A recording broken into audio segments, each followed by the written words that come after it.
So the All-Star break is gone. The weekend series with Atlanta is over. Now it's to the road for the Nats, and some critical stretches coming up. They love to do their thing with the barbecues and all the tailgating in the parking lot here at Miller Park. They have perfected it to a science here over the years. I'm Bob, FP along in a moment. Let's consider what's ahead for the Nats, starting with this road trip. 3 here in Milwaukee and then on to Miami for 4. So as you look at the Brewers, the Marlins, the Mets, the Reds, and the Braves, the Nats have 10 games against the National League East coming up shortly, 7 against the Central. Been a while since we've seen any teams from the Central, except for the Pirates right before the break. So you hate to keep using it over and over again, FP, make it or break it, but it's getting to be that time of the year. This is game number 99. Yesterday's game has to be encouraging because they did it the right way. Well, you're waiting for that click. When this team clicks, you haven't really heard the click yet, but yesterday was a good game all around. I mean, when you talk about what they did yesterday, it's not about, wins and losses right now so much as it playing baseball the right way, playing solid baseball on a consistent basis. If they do what they did yesterday on a consistent basis, they're going to win a lot more games than they lose. All of a sudden, they're going to make up some ground. They're going to be getting close in this division. Max got his 13th win yesterday. There was great defense all over the place. You could have picked anybody as the MVP of the game. Bryce Harper was running out of his uniform. He was dirty. Michael A. Taylor came in. The game found him. So you name it yesterday, they did it. And if they play like this consistently for the rest of the season, they'll be right where they need to be when the dust clears. Yeah, the outfield defense, the infield defense, then Kelvin Herrera had to battle his way through a couple of innings. 14th save as a Nat, and Bryce would put a little icing on the cake to keep Freddie Freeman from representing the tying run in the 9th inning. When he made the out, the Nats had secured the series split back to 500 and then on to Milwaukee for what we're about to witness here. So when Bryce Harper gets multiple hits, the Nats are nearly unbeatable. All kind of things happen when he gets a couple of hits, a couple of RBIs, and scores a couple of times. You don't want to put it on one guy because you win as a team, you lose as a team. But when Bryce is playing like he did yesterday, this is a pretty solid ball club. Well, hey, that comes with being a superstar. I mean, sometimes you have to put the team on your back and say, I got this. Max does it every 5th day on the mound, regardless if he's got his A or his B stuff. And I think if Bryce Harper wants to be that guy, he wants to be the MVP, the Rookie of the Year, the superstar, he's got to put this team on his back. If Bryce goes, they're going to win this division. Gio and Roark, the next 2 nights here. Gio needs to get things going tonight. Hasn't pitched in 12 days. Jody Chacin, of course, for the Brewers, but Gio came up big in Pittsburgh in a game the Nats lost, but he pitched very well 12 days ago, and the Nats looking for more of that tonight against a right-hander that doesn't throw that hard here in Milwaukee, and Ryan Zimmerman's in the lineup against him.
Young, Strasburg, and Harper fans here. Well done, ladies.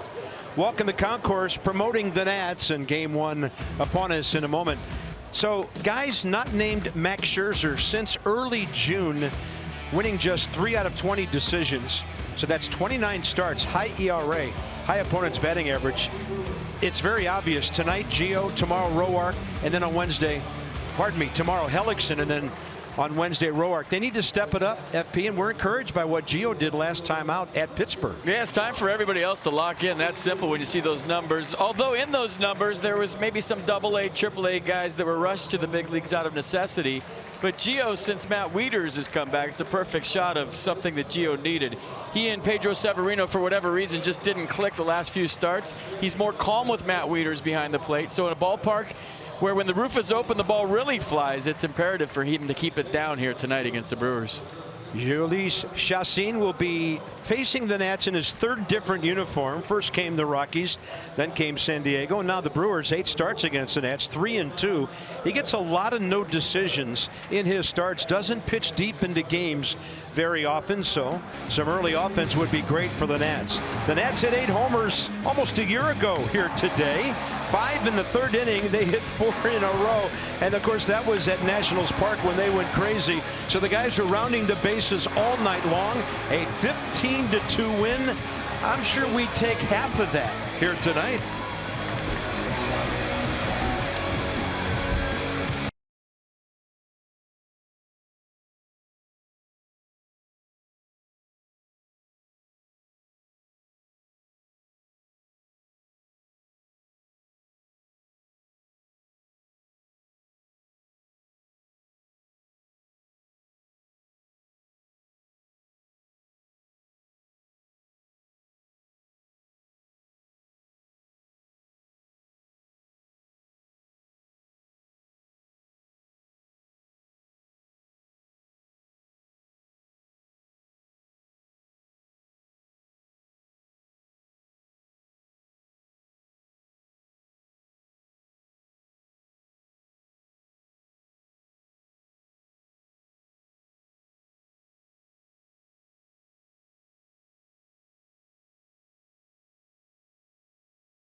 Make today the day. And by Ocean City, Maryland. There's no end to the fun you'll have in Ocean City. Plan your trip today at OCOcean.com. That's the Anacostia of Milwaukee. That's the Milwaukee River. It's made of beer. Pure beer. You could just drink the river because they invented beer here, I heard. Just ask them. Yep. Nats Brewers. Milwaukee won the season series 4-3 last year, but over the years the Nats have played pretty well here. Ryan Zimmerman's had some fantastic moments in this ballpark. He's in the lineup, which we'll give you in a moment. So it's 78, very muggy, but doesn't really feel that muggy here at the Yard. What a beautiful night, roof open. This is Wisconsin at its finest during the baseball season. Here's Zim, 6 for 20 career, so 300 against Chacín. 2 homers, 5 RBIs, 4 walks. Adam Eaton, Anthony Rendon each have 3 hits against the Milwaukee starter tonight. Daniel Murphy has 4, so that's a pretty strong lineup. And how about the bench with Adams and Reynolds and Taylor, as well as the Nats just keep getting healthier all the time. Chacín this year 8-3. It'll be his 22nd start, and they're winning about 2 out of every 3 of his starts this year. That looked like a mugshot, Ryan. We need to change that. Last start for Jhoulys Chacín was the 15th against Pittsburgh. No decision. 7-6, 10-inning Pirate win in that one. 2 runs on 1 hit over 5 2/3. You talk to Brewers people, he's been their best pitcher all season long. So fastball, slider primarily. Got a lot of other pitches, but if you remember him from the Rockies and maybe even the Padres, he was fastball changeup. Now he's fastball slider. The defense for the Brewers tonight: Yelich, Kane, Broxton in the outfield, Saladino, Perez up the middle, Shaw, Braun at the corners, and Eric Kratz, who pitched 2 innings yesterday, is catching behind the plate. There's Christian Yelich, our old friend from the Marlins.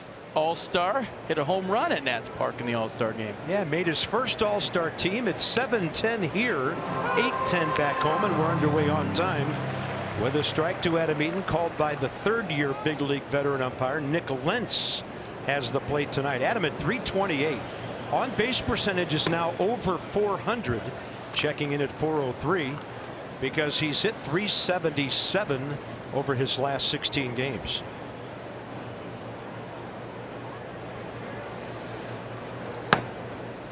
And that one just trying to break its way back in, stayed away. 2-1. Chacin 3-2, 3.25 and 8 career starts against the Nats. 67-70 career, his record. 10 years in the big leagues. Eaton looked like he was going to go, and then he held up, and it's ball 3.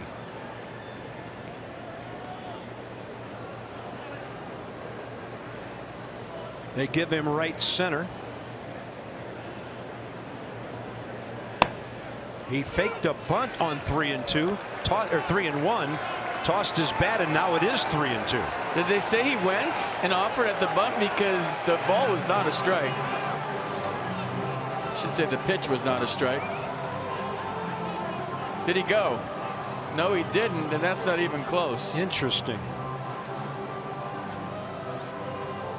Yeah, so that call was missed either way you look at it, and the count's full. 2-strike count gives Travis Shaw a chance to move well back off the line at 3rd. And Eaton will drive it to left center, and it's run down by one of the best in the business, Lorenzo Cain. He can fly out there. 1 out. Good swing. Had him shaded that way. So this time of year there's extensive sky reports on everybody.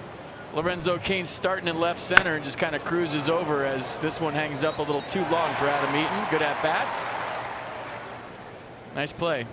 Checking the card. Where do I play this guy? Yeah, he's going to step to a just about straightaway position against Anthony Rendon, who's hit safely in 17 of his last 19 games. Nobody's catching that one on the fly. So the Nats have centered 2 balls to start the game here in Milwaukee. Anthony Rendon keeps on climbing. Hitting streak at 11 now. So first pitch right down the middle, line drive up the middle. So 2 hard hit balls like Bob said. And there goes the no-hitter. Low line drive. I'm telling you, scoring first is big. The Nats are 40-17 when they score first and just 9-32 when they don't. I mean, sometimes the more simple the numbers are, the more they tell.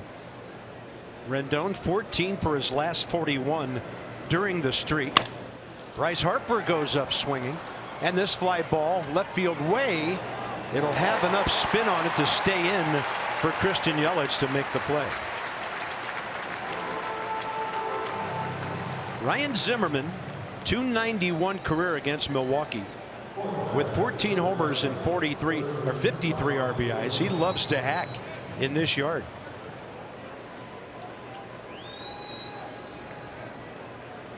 And the aforementioned 300 with a couple of long balls against Chacin.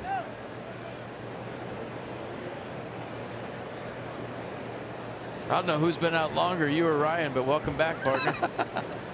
Hey, somebody was giving me a hard time today. I said, hey, I've worked since Gio has. He hasn't pitched in 12 days. Yeah, you're going to be fresh tonight. Great to be back, though. Thank you. Had a wonderful week at home, and glad to be back in the booth with my favorite traveling partners.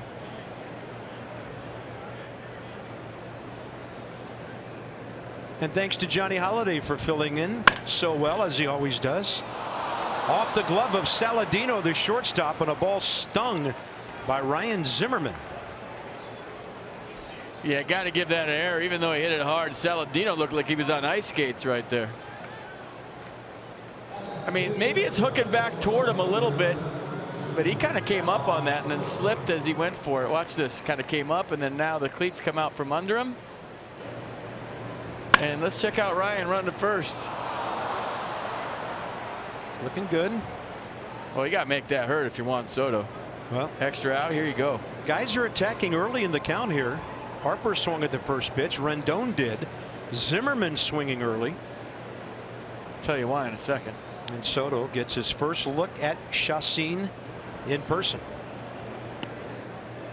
All right, lay it on us. Opponents are at 135 against the pitch you just saw right there, his slider. And he throws it 41% of the time. So the thinking probably is get the fastball before the slider. By the way, 2 of the 3 worst defensive teams in the league are in the National League Central. The Brewers and the Cardinals. Long ball, way foul. Milwaukee's now made 64 errors. The Phillies have 74. And St. Louis has an astonishing 83. And by the way, the Nats have the fewest errors in Major League Baseball coming out of the weekend. 38. Often overlooked, not talked about that much, but you got to have defense every day.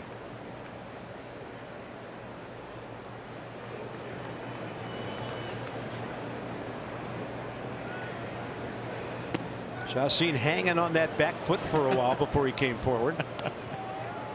When Juan Soto takes a close pitch and then he bows up to the pitcher with 2 suitcases, 1 in each hand, and then fixes the batter's box with his cleats. I love it. So is he borrowing Mac's luggage whenever he comes up to hit? I don't know what it is, but I love it.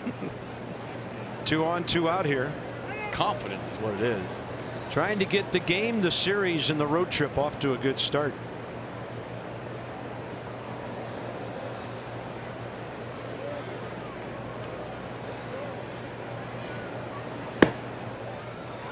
Wow. That's a veteran take. 2-2. This makes me laugh.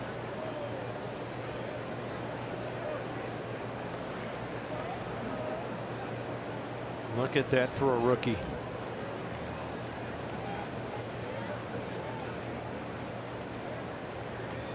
Ballpark quiet. Soto waits for the breaking ball, bumps it out of play. When you're talking cars, you're talking Coons, league leaders.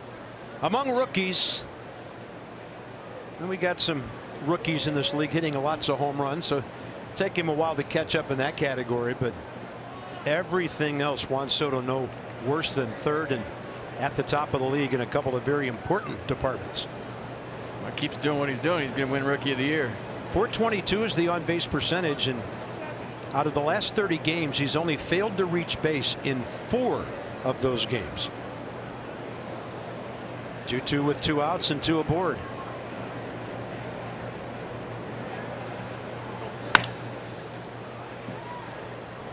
Nice play on the carom. Nice play, Christian Yelich. Oh wait, he's in left field.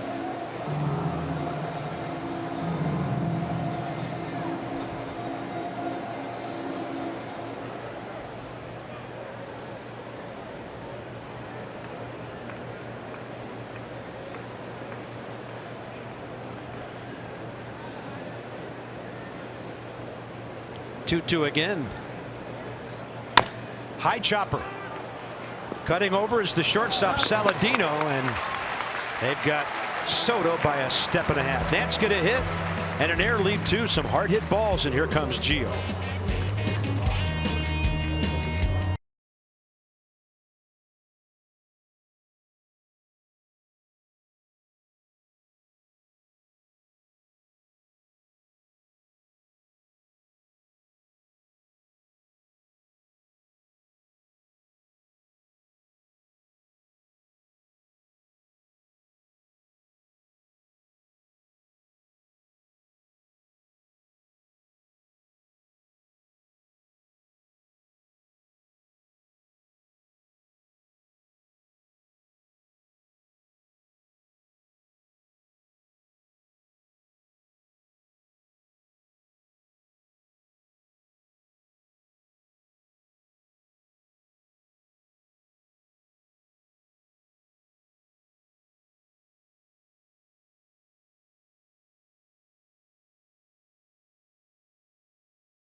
at Miller Park tonight. Those fedoras are the best giveaway ever. I see them all the time.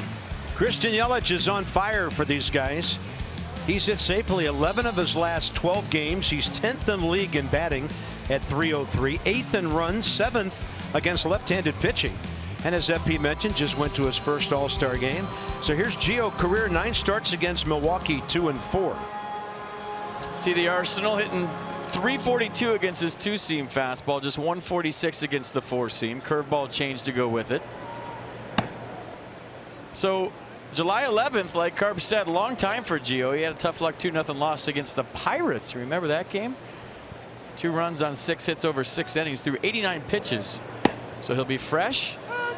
It'll be key for him to keep that sinker down tonight, even though he's feeling strong. Jesus Aguilar out of the lineup tonight. They lead off with Keon Broxton, who's a bit of a enigma, puzzle around here, hitting a .170. He's 8 for 47 in 21 games. He has spent time this year in the minor leagues like he did last year when he only hit .220, but he hit 20 home runs here. 0 for 4 with a walk against Gio. Shocking. There's a shot of Bratz in the background. Weird.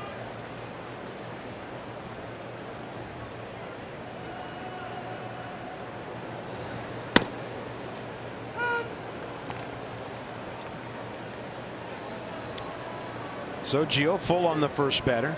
On the year he has struck out 94, walked 48. 102 innings. And that curveball, he totally lost the release point. And an easy take for Broxton to lead off. And that's defense behind Gio tonight. Soto, Harper, Reed in the outfield. Turner, Rendon left side. Murphy, Zimmerman right side. Matt Wieters behind the plate. And as mentioned, the fewest errors in all of baseball. Looks like the headbands have caught on, huh? That's the Bryce Harper home run derby-ish sweatband. Christian Yelich career against the Nats, .284. Headband, sweatband, rock band. And he's 7 for 22 against Gio. I mentioned Yelich against left-handed pitching this year. .333, 7th best average, and that includes left-handed, right-handed batters in the National League. It's the 4th lefty he's faced in a row. The Dodgers threw 3 lefties at the Brewers. Milwaukee, a frustrated and somewhat beaten up ball club. Significant guys coming off the DL soon. A couple of pitchers they'll get back. Zach Davies and Jimmy Nelson. Brewers were cruising a couple of weeks ago. Then they went into Pittsburgh and got swept in a 5-game series right after the Nats were there. They still have one of the best home records in the league. But their starting staff really beaten up. Yelich, does it get any easier for a double play ball? Trey Turner, the 6-3, and the Nats turn their 79th of the year.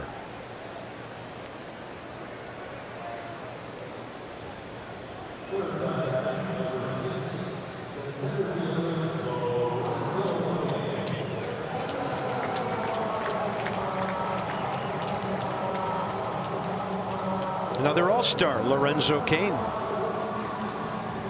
Jesus Aguilar is out tonight for the 2nd night in a row. Craig Counsell said he's going to give him yesterday off against the Dodgers, but he's got some hamstring tweakage, general soreness, maybe from the home run derby. But that's 25 home runs and 71 RBIs not in Craig Counsell's lineup tonight. Yeah, tied for 1st in the league in homers and 3rd in runs batted in. So Lorenzo Cain came over here in January on the 18th. LCS MVP for the Royals back in 14. Number 3 in the MVP voting when they won the whole thing in 15.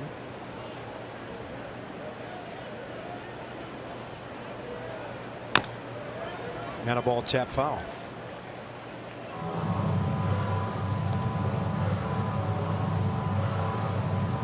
Lorenzo Cain now 32 years of age. Funny, he was originally drafted by the Brewers back in 04. Went to KC as part of the Zach Greinke deal in 2010, and now he has come home again, so to speak. 2-2. 6th in the league at on base percentage at .391.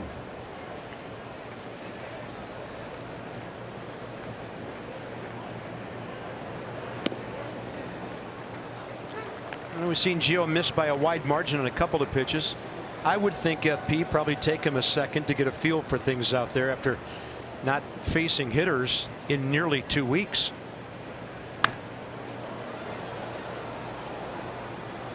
Well, I mean, 2 weeks is a nice rest during the season if you're feeling a little fatigued. And Gio's had his struggles lately, not since Matt Wieters has been back, but right now he has to pick it up. I mean, there's no other way to put it. We showed the numbers with everybody but Max. If you want to win the division, you want to play in October, and he knows that. I mean, he's been around. He knows, hey, here we go, let's do this. Yeah, Hellickson tomorrow, and then Tanner in the day game on Wednesday. Close. Either a little low, a little inside, and 2 walks.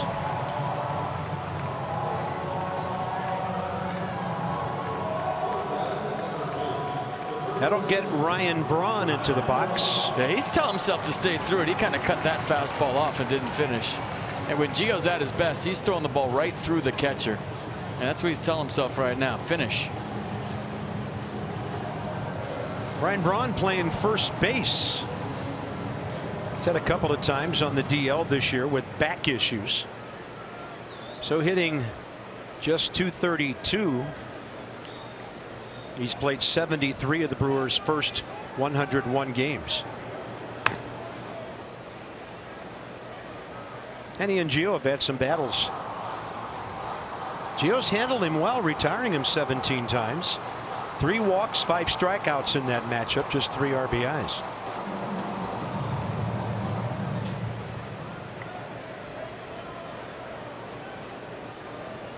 Nats play him well around to the right. Soto is way off the left field line here.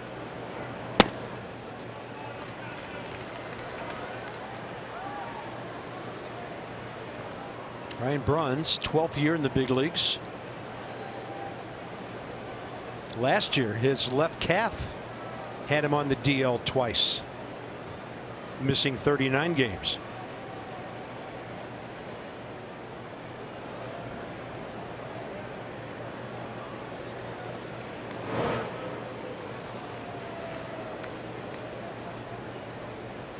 StatCast AI powered by AWS. Well, you see the 33% there. He had 4 bullets at Manny Machado yesterday and was 0 for 4.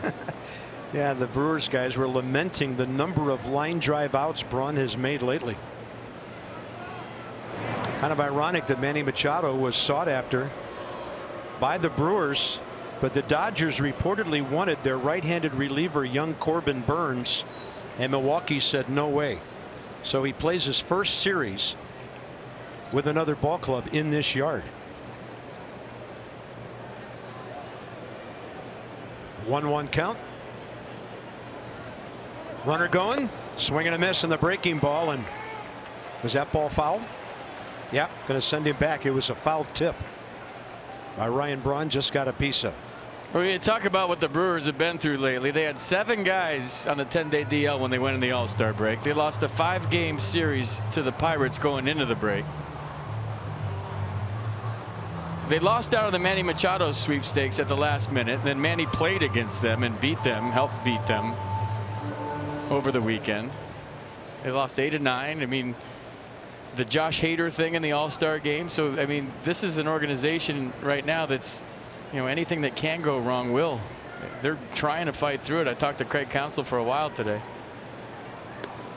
And they were injured for most of the year. They've had tons of injuries, but they've found a way to win. But all of a sudden it's catching up to them. Yeah, left-hander Brent Suter, torn ulnar collateral ligament in his left elbow. So you know what's ahead when that happens. 1-2, runner holding. And Gio and Braun having a battle here. And the Josh Hader thing happened during the All-Star break. And obviously it's an awful thing. But the Brewers, I was talking to some people today, they go to San Francisco after this. So good luck with that whole thing. You might even think about putting him on the 10-day DL because those bullpens are out in the open there. It's okay at home. He got a great ovation yesterday, but on the road, it's going to be a much different story for Hader. 1-2. Swing and a miss on a 90-heater away. So Gio has 2 walks, a double play, but a strikeout. Long first inning comes to a close. Nats fans in the yard tonight.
But this might be better than his 13th win. Check it out. On yesterday's W, you can go around the clubhouse and point to everybody and say they had a hand in why we won today. And those are the best type of wins. When everybody goes out, we play as a team and we win like that. Great quote by Max Scherzer. So great, we thought we'd show you in the middle of the game. That's what it's all about. And that's what the meeting in right field was all about the other day. When they put on the shirts that had Nationals on the back, not their names. 8 spots in the order had hits yesterday. Max pitched right up until the rain delay, and then the bullpen took care of the rest, giving up nothing in terms of scoring. Defense was good. Defense was great. Let me amend that right now. Murphy to right. Back is Broxton. See you later. Daniel Murphy. Second of the year. The Nats are on top.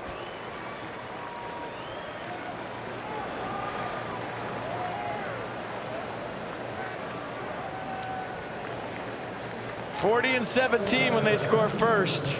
Second home run of the year for Murph and Bryce Harper over the infield, over the wall. And that's up 1-0.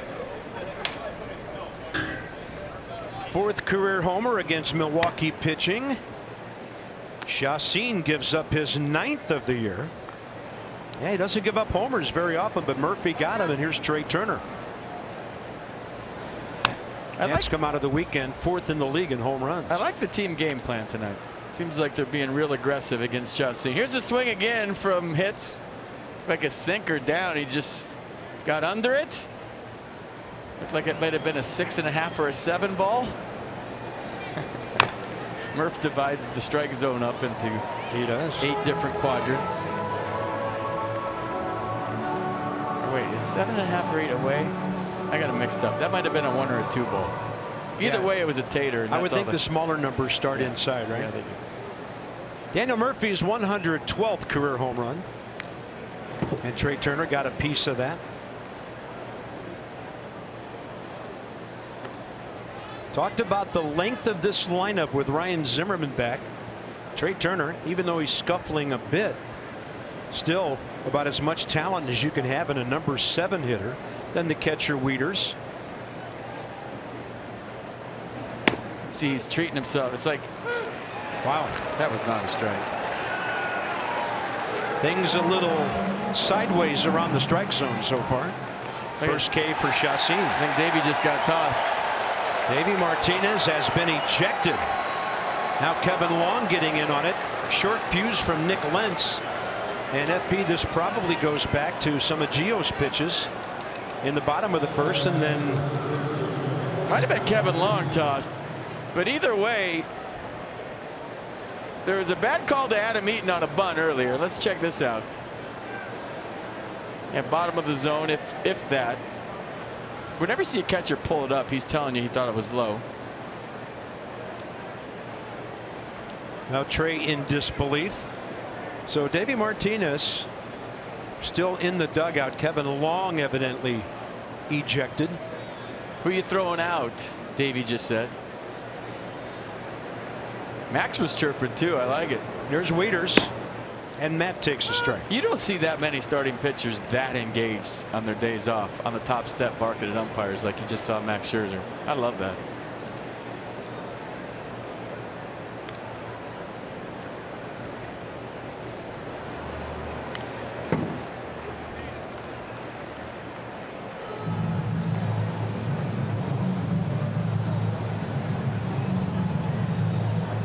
So Matt trying to get on tracks. 198 average coming in. What I was about to say is Murph is like, you know, rewarding himself for the home run with the seeds, and now he's washing it down with some Gatorade.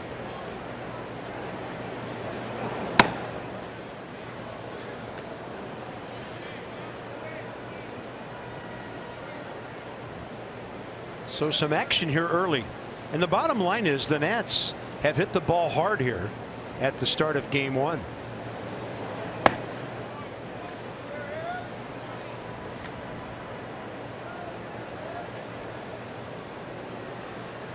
Waiters looking out there to shift.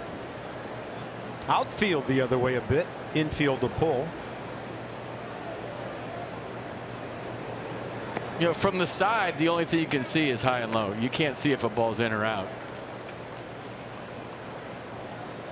So Max thought it was low. Kevin Long thought it was low, and you got to love a hitting coach that's sticking up for his hitters.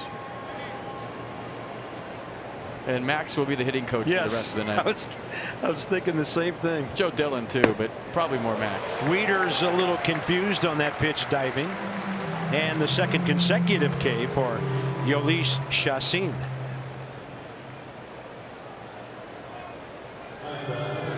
That'll get Gio to the plate here in the second. These two pitchers have matched up before. Gio's 1 for 1 against Chassin, who is 0 for 2 against Gio with the stick.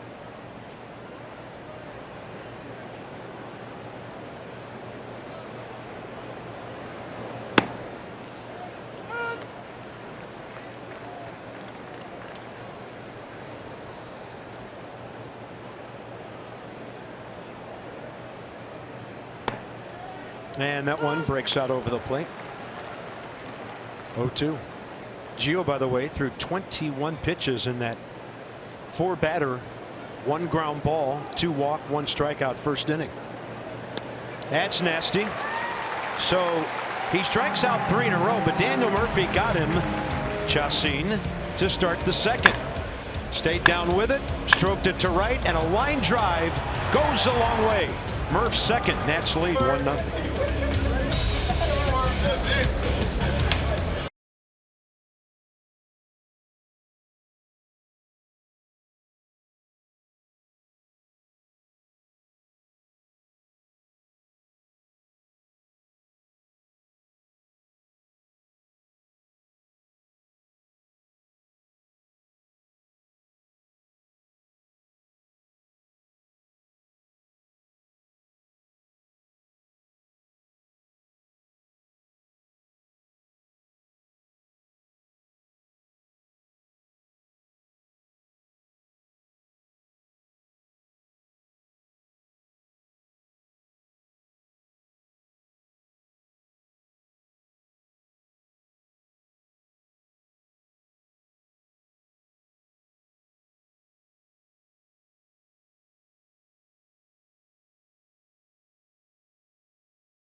as Bob and FP mentioned a little bit earlier on, Gio Gonzalez's last start before the All-Star break was a solid one for the left-hander. Allowed just 2 runs in 6 innings. And in that start, he threw 63% of his pitches for strikes. That's a solid number, but not far better than his other recent outings. But what he did differently in that start against the Pirates, Davey Martinez says, is he threw far more quality strikes. He wasn't sitting in the heart of the plate. He was getting ahead in counts by locating on the corners, and that's something that Davey wants to see more from Gio moving forward. Davey said he also felt like having Matt Wieters back behind the plate working with Gio was a positive for the left-hander, and then Gio could kind of take some of the thought process out of his work on the mound. He has a good chemistry with Wieters, and Davey says he can just kind of follow Matt's lead now, focus on just making his pitches and not so much all the other stuff that can kind of cloud his head at times. Well, it was a long first inning for Gio, but the pitcher's best friend, the double play, took care of that. I think key for Gio is throwing his curveball for a strike. He's thrown that first strike just 49% of the time this year. That's the second lowest of qualified starters in baseball. And you remember when Gio was locked in and won 21 games, he would throw the curveball for a strike early like that. Where'd that miss? And then he would bounce it late. So establishing the curveball, which Gio Gonzalez had one of the better ones in baseball for a left-hander, as a strike early, I think key for any Gonzalez outing. And Travis Shaw will get the first Milwaukee hit.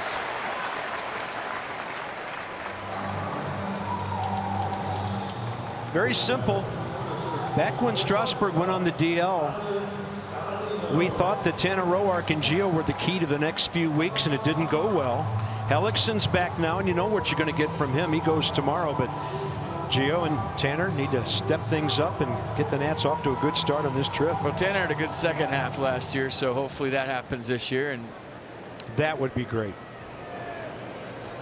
Here's Tyler Saladino, who came over from the White Sox after just 8 at-bats in 6 games. 26-year-old infielder.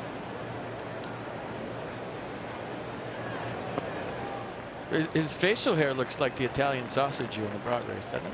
A little bit. He does. Right? Well, we'll have to keep an eye on him in between innings a little later. And don't you got to wax that thing and turn it up, like in honor of Raleigh Fingers, who used to pitch here? Rendon even with the bag at third. Turner, Murphy looking for a double play ball, but that might be a whole lot more dangerous. That's off the wall. Soto plays the carom well, and that keeps the lead runner at third base.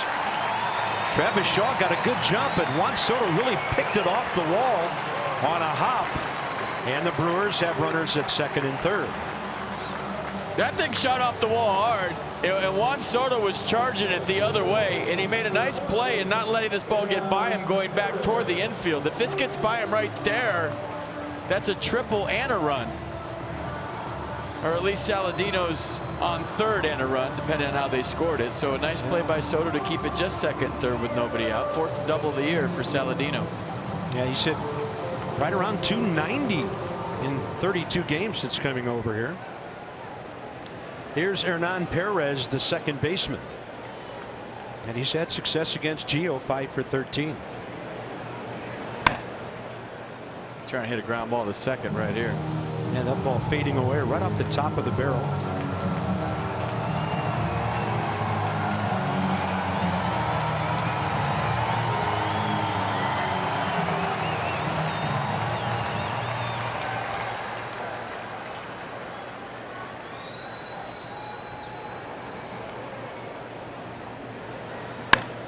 Straight up it goes on the infield. Trey Turner, first out. Big out. Yeah, now you've got 8 and 9 coming up. All right, 90s Night presented by Budweiser returns to Nats Park on Thursday, August 2nd. Bring your friends, wear your puffy shirts. I didn't wear puffy shirts tonight. Did you wear puffy shirts tonight? I have no idea what that is. I mean, you still wear puffy shirts, so I don't know. Pre-game concert by White Ford Bronco. Nats Red 705. For tickets, log on to the World Wide Web at nationals.com. Evidently, one Seinfeld episode begets an entire clothing movement. The pirate shirt? I don't know. I don't know. I just think we need to have some people doing these promos who are actually alive in the 90s. That's right. There you go. Here's the catcher, Eric Kratz. He's the pride of Eastern Mennonite University in Harrisonburg, Virginia. And this guy's been all over the place. 9th big league season. Pittsburgh, Philly, Toronto, KC, Boston, Seattle, Philly again, San Diego, Houston, Angels, Pirates, Yankees, and now he's a Brewer. He's on a 5-game hitting streak. Pitched a scoreless inning yesterday too, throwing knuckleballs. He took a little step as if to square for a bunt and had a lot of gnats moving around. Well, I mean, this is a big out right here with the pitcher on deck. You can make a lot of this if you're Gio.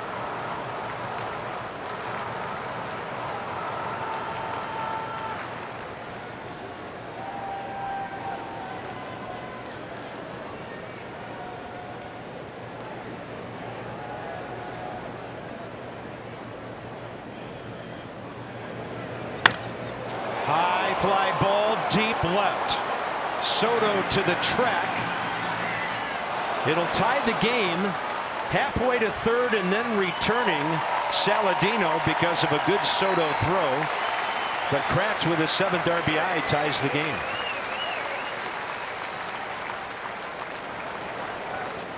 I'll tell you what, everything that goes up in the air in this ballpark, I think's a tater. And maybe the windows being open held that one up a little bit. You see the window panes in left center. I can't tell which way the flags are blowing. Actually, from here, they're to the left of the scoreboard. It seems like there's a light breeze blowing in. Either way, sack fly tie ball game. This guy can hack. Chacin, 6 hits this year. He's a 192 career batter. And he squared around a bit, getting Rendon and Zimmerman on their way in from the corners.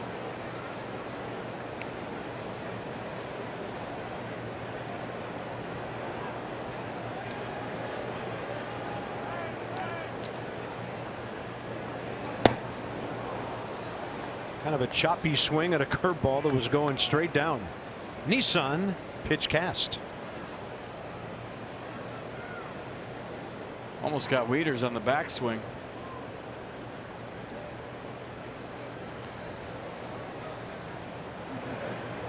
Then he goes upstairs with the heater.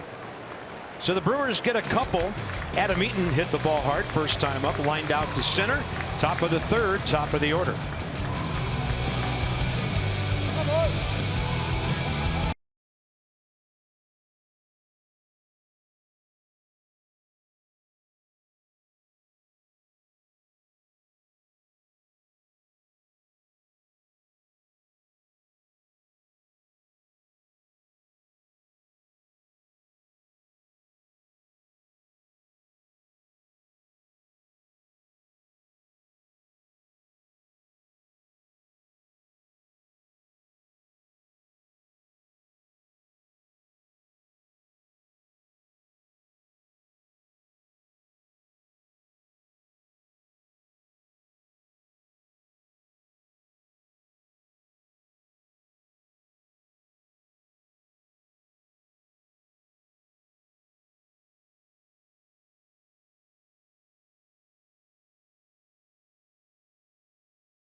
Yesterday, 3 knocks, a little 3 for 4, scored a couple of runs. Base hit there. The swinging bunt down the third baseline was bueno. And how about another bullet to right for a 3-piece McNugget? How about some defense too? Lumber and letter skates as he goes toward the wall, but that was a big play. The 3-2 game right there, and he kept it a 3-2 game. How about some AT&T achieving more? Adam Eaton with the Nats, 62 games now, 316 average, 28 RBIs, but 47 runs scored in 62 games, I think is the most impressive number right there. That's his job. Leadoff hitter's supposed to score runs. On base percentage just under 400 for this year. He just had gone above 400 coming into this one tonight. Lined out hard to Kane. First time up. Chacin, 33 pitches, 24 strikes. Nats went 2 for 7 against him, but they hit a bunch of balls hard. Oh my gosh, look, they're talking. That is so weird. Everybody blew that whole thing out of proportion. If you've ever played 6 months with somebody, there's all kinds of things that go on that we don't know about behind closed doors. Imagine, imagine living with your brother on a plane, on a bus, in a hotel, in a clubhouse that's really small, and then in a dugout that's really small for 6 months. You don't think you'd fight with your little brother once in a while? Or your big brother or whatever? And hey, yeah, they didn't even fight. They just talked it out like men. Hey, we've seen a lot worse. I mean, the DC Strangler comes to mind. They just talked it out like 2 grown men. Not a big deal, trust me.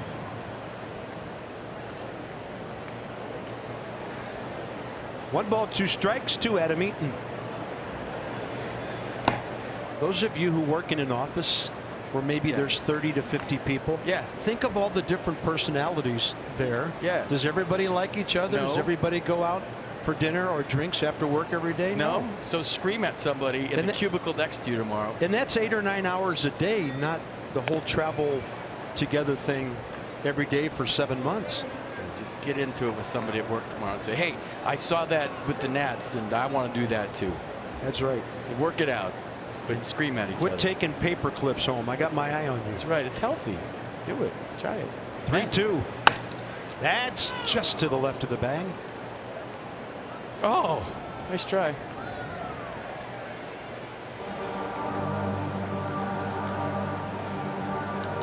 He is always talking ball, isn't he? Well, and I love the leadership presence that Max Scherzer is on this ball club. He eats, drinks, and sleeps baseball. You feel like.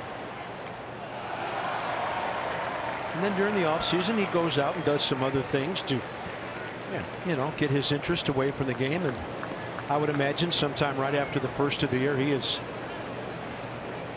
chomping at the bit to get back down to Florida. Just scuba dive with sharks. That's healthy. Yeah. Normal. Who's afraid of Freddie Freeman after you face sharks? Good point. Freddie Freeman, by the way, has homered tonight. And just to bring you up to date real quickly, the Braves 5-1 5th inning at Miami, and the Phillies have given up a couple of homers to the Dodgers. In fact, 4, and they trail LA 4-1 4th inning in Philly. Great AB work, and now finish it.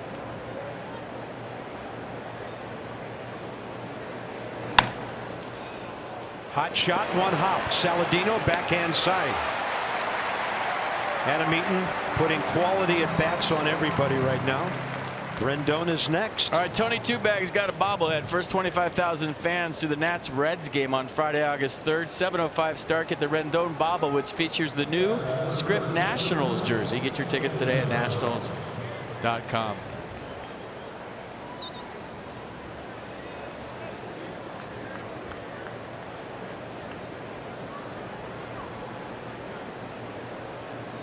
Rendon early in the count. Base hit up the middle first time. Hacking again.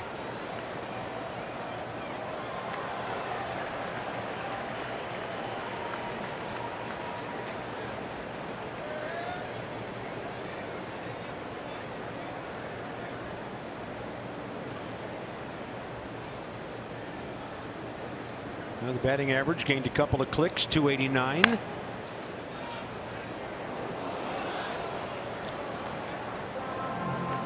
How do you like him in the 2 spot? I like it a lot. He's hit there throughout his career, and if Adam Eaton gets on, he's a guy that can use the whole field hit behind the runner and maybe create a 1st and 3rd situation. Plus, he gets more at bats. Simple. Like that a lot. Yeah, he's, if not your best hitter, one of your best hitters.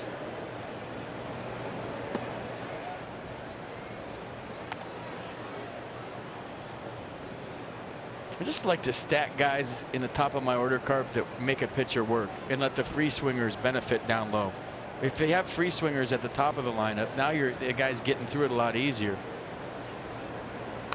So Trey Turner hitting second, it's more of a free swinger. He's a first pitch guy, right? Now you got a guy that's going to throw a 6 or 7 pitch at bat on you almost every time, behind the guy that just threw an 8 or a 9 pitch at bat at you. And then Bryce Harper's the same way. So now you're really having to work to get through the first 3 or 4 hitters. When you stack all these guys up top, maybe benefit the second time around, or the bottom of the order takes advantage of it. I like it a lot. Rendon left side. Saladino behind that one, and he makes a bad throw, pulls Braun off the bag. Rendon is safe. Could be Tyler Saladino's second error. It is. It has to be. Yeah, Tyler Saladino with a double at the plate, but watch him just kind of aim that throw over. Took a little off it, and now we'll see if the Nats can take advantage of the second error by the Brewers shortstop. Yeah, got some math for you. E6 squared. That's E12 or E36. I don't know. Math stinks. So here comes Bryce. He was swinging first pitch first time up and hit a fly ball caught by Yelich down the left field line. It's his 7th error in 23 starts at short this year. Wow. Yeah. And Harper almost a similar result with his first swing this time. Looking for his first career hit against Chacin. 0 for 4, small sample.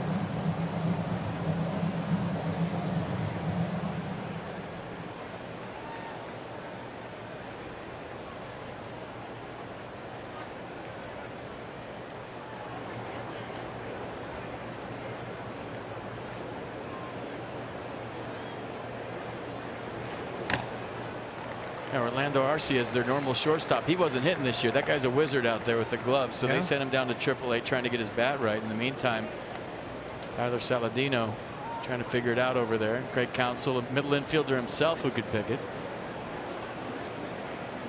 So they've just overlapped Travis Shaw to the right side of the infield and left Saladino at home. That's who he was looking at, Travis Shaw. 2-strike shift on Bryce. Harper career 8 homers, 17 batted in against Milwaukee pitching.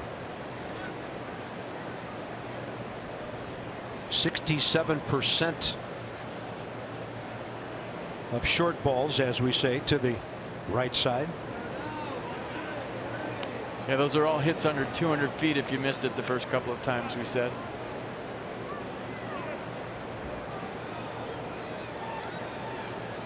Should have been basically the spray chart for my whole career.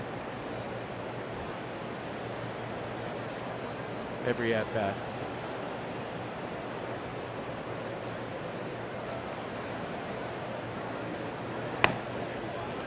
So Bryce not biting. It's back even 2-2.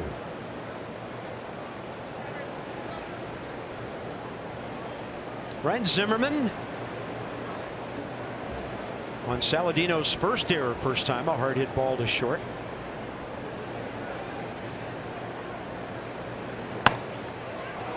Good take. 3-2. Kevin Long sacrificed his game for this call. He went sacrificial lamb, got thrown out so Bryce could get that call. Kevin, if you're getting our feed, just keep doing what you're doing down there in the clubhouse. Come back out and scream at the umpire again. Just for a pitch. He won't notice. 3-2-1 out. Rendon short lead. Not running. Harper down the line, hooking. And not that far from the pole. He almost got it out of here before it could hook. Too much. Bo smoked. Just a little quick. 105-mile-an-hour foul ball.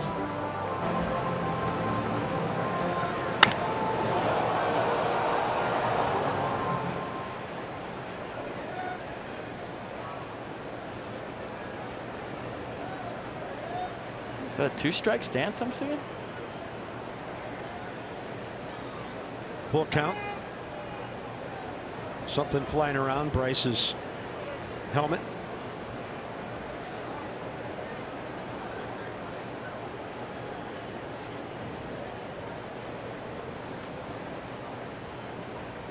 One out, full count. Rendon aboard. Swing and a miss. Chacin dropping one low for his 4th K. 2 down.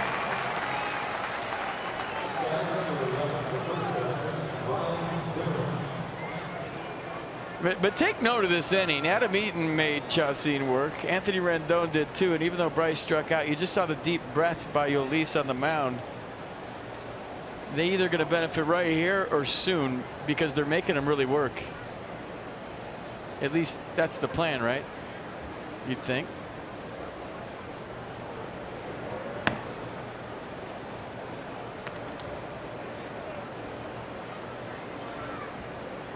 A long inning here. Started with 33 pitches. So the Nats have him mid-50s. 2 outs in the 3rd. And Zimmerman, usually a tough out for Chacin.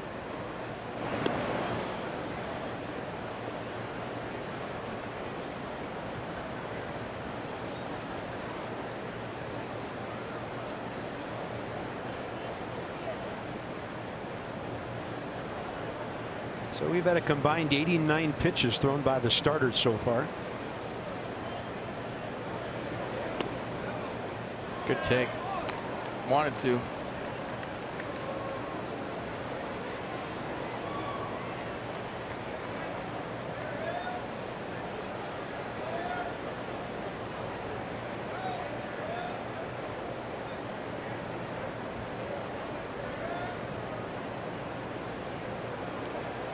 .2-0. Fastball tailing well inside. Let it rip. Yeah, look down there for that green light, Ryan.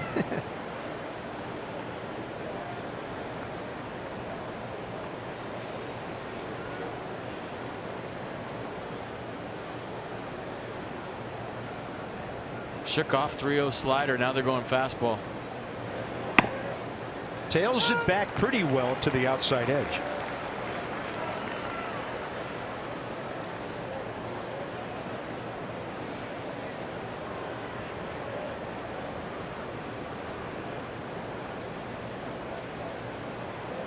So the 3-man shift on the left side.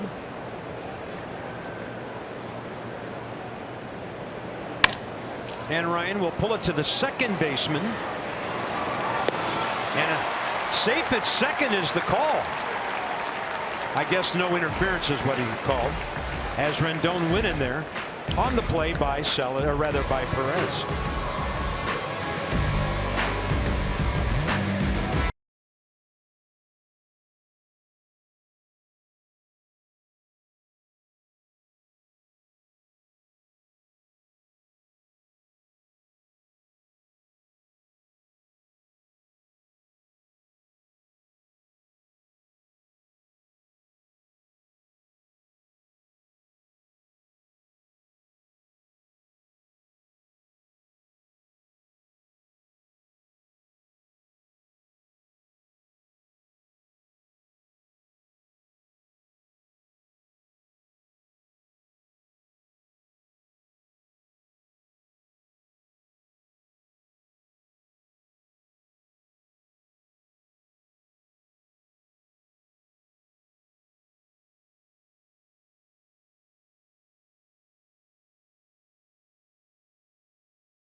It's a great time of the year to be here. It's one of our favorite stops on the tour. The Nats kick off a 9-game homestand with 2 games against the Mets.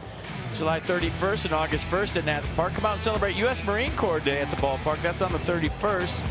Then just leave work, take 2 weeks off and quit because there's a game at noon on the 1st. Visit Nationals.com for tickets. All right, still soaking in the Caps glory with this shirt on. I love it. And the Dunder Mifflin shirt was quality. Some more Nats fans. I've been following the Caps on Instagram, and it's fun to see where the Cup's going every day. Top of the order for Milwaukee here as the bottom of the third rolls around. Gio, 35 pitches, 21 strikes. Where is Lord Stanley these days? Trying to think. The last time I saw that, I mean, it's definitely not in a fountain in Georgetown. Let's put it that way.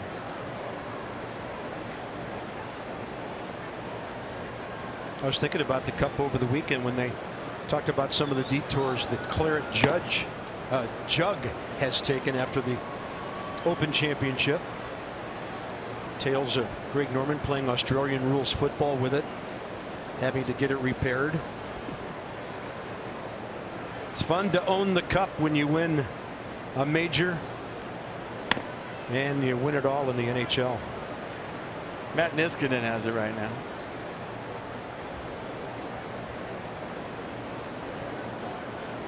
In Virginia, Minnesota. That's not confusing. Fastball sails up and away to Broxton.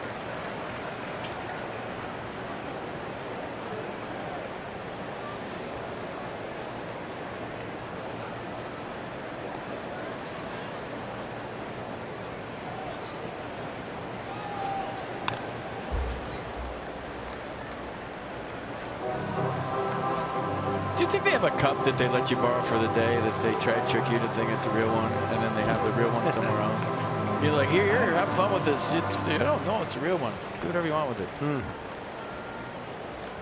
I don't know. You touched it. I didn't. You should know. Keon Broxton's on for the second time. That's big for Milwaukee. This guy's got power. He's got speed. And hitting 170, they need him to step up, and he's aboard, leading off for the second time. Next up, Christian Yelich hit into a 6-3 double play. His first time with Trey Turner shading up the middle.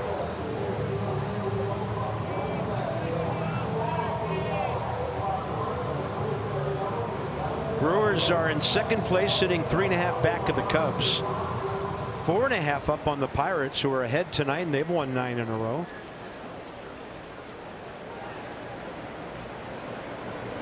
But what's going on in the Central right now, a lot like what has gone on in the East for several years. The other teams watching the Nats and saying, uh-oh, here they go. And now some of these teams feel the same way about the Cubs, that they found something and maybe about to take off. Chicago 18 games over 500.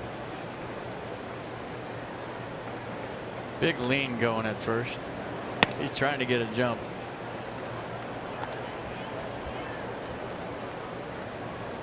One. Gio's hard to steal off. He's quick to the plate, and he's left-handed. That's a pretty beefy lead.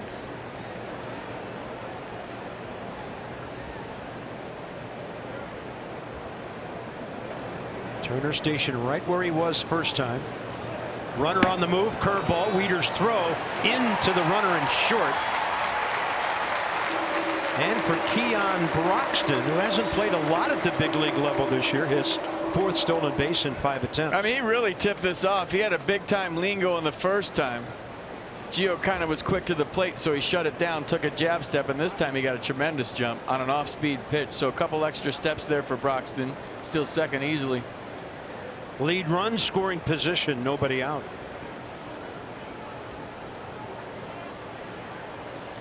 And Turner already shaded up the middle, as noted. Didn't have far to go to try to tuck in behind the runner there.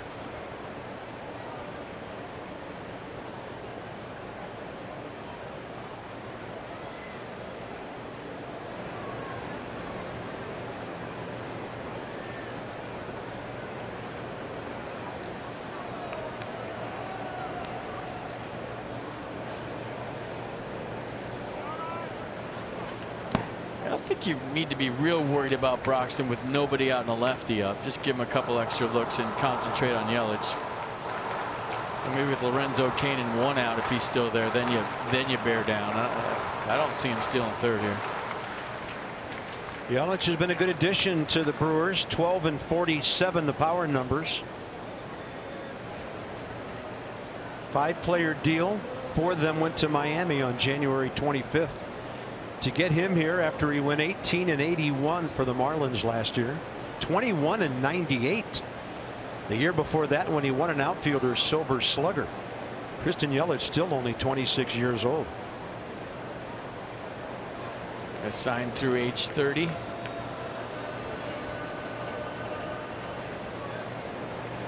Two. I talked to Christian before the game today. Obviously, when he was a Marlin, we got to know him very well. The Nats played him 19 times a year. He's become more of a vocal leader in his 5th year in the big leagues, kind of telling guys how to do it off the field, in the dugout, during games. Nice. Kind of a quiet player in Miami, really showing guys the ropes here in Milwaukee. You gotta love a guy like that. 7 for 23 career against Gio.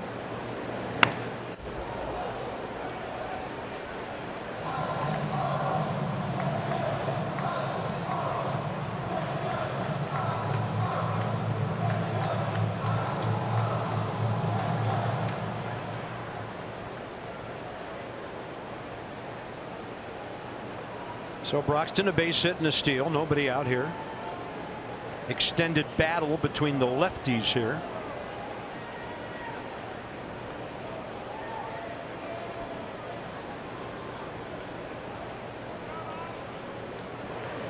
Swing and a miss. Long look to second. Gio found his target and threw it up and in. Strikeout number 3. Nissan pitch cast. Elevated fastball, kind of a crossfire. Hit it well, climbed the ladder, and 92. A little extra fastball from Gio Gonzalez for strike 3. Good pitch. Now you got to keep Broxton close at second. Hitter with speed, so Rendon near the baseline, over by third. A runner about 80 feet from him. So now Daniel Murphy will try to keep Broxton close with a right-hander up. Turner goes into the hole.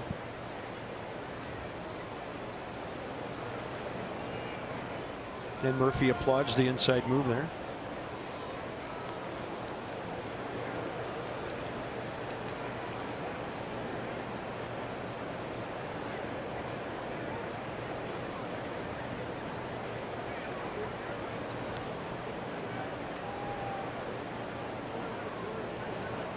Creeping, retreating, pitch low and in.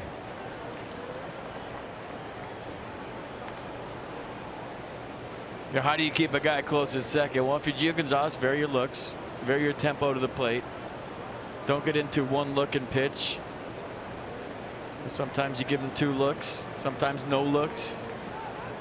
Don't let him time you up is the point. And then Daniel Murphy has to make all kinds of noise back there to let him know he's close. Just like that. Daylight pick.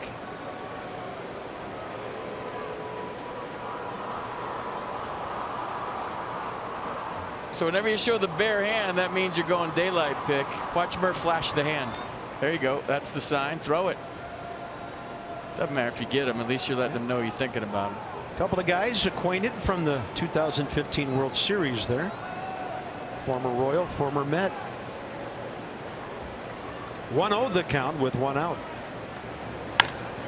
And a ball to right. Adam Eaton didn't have too far to go. 2 down. Now it's Gio and Braun.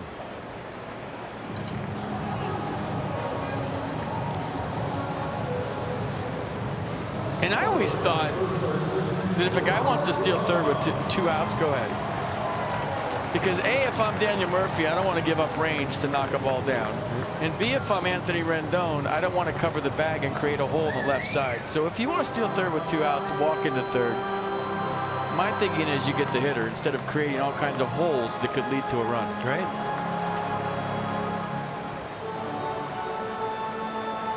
And with that in mind, Murphy is backed up. Rendon is backed up. Go. If you want to go, go. Take it. And from the Brewer standpoint, if you go, you better make it. Ryan Braun swinging strikeout first time. Gio got him to end the first inning.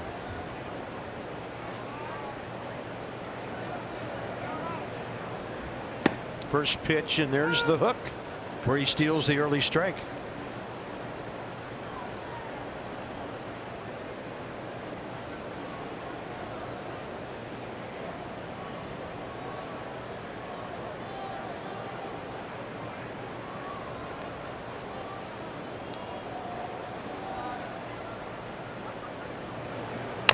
Threw him another breaking ball, and Braun ahead of it 0-2.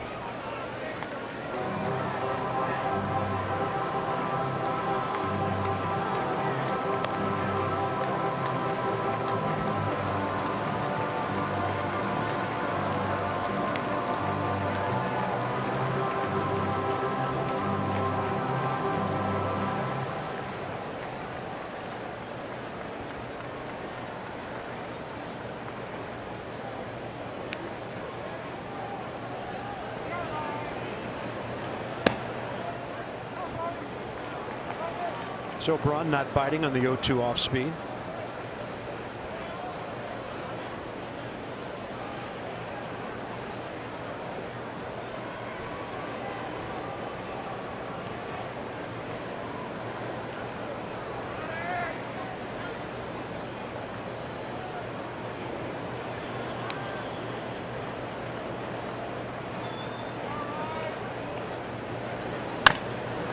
Right side Murphy right there for the two hopper. So Gio works well after the leadoff single and the steal. Top of the fourth, and Juan Soto 0 for 1 tonight. But he came in with an on-base percentage of .422, best among rookies. On base, 26 of his last 30 games.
About Juan Soto in his rookie season. Here's another one. He has the highest slugging percentage of any left-handed hitter to the left half of the field, and it's by a very wide margin. Assistant hitting coach Joe Dillon, who for the rest of the game will be the hitting coach, told me before the game that he feels like that's the case because Soto's swing is so mechanically sound that he's got a lot of room for error. Dillon saying Soto's 2 doubles yesterday are kind of an example of that. He wasn't necessarily trying to hit the ball to left in those 2 situations. He just caught them both deep, was on plane, and squared them up the other way. So yes, he's a strong hitter to the left center field gap guys and over towards the left field foul pole, but Dillon thinks it's more a matter of consistent command of the strike zone and impressive mechanics than necessarily an approach that way. Yeah, the superlatives keep on coming for this guy. It's to the point now where when we get to a new town and maybe they missed him early in the season, or in this case the Brewers have never seen him, he's one of the first guys we get asked about. Why not? 2 balls, 1 strike.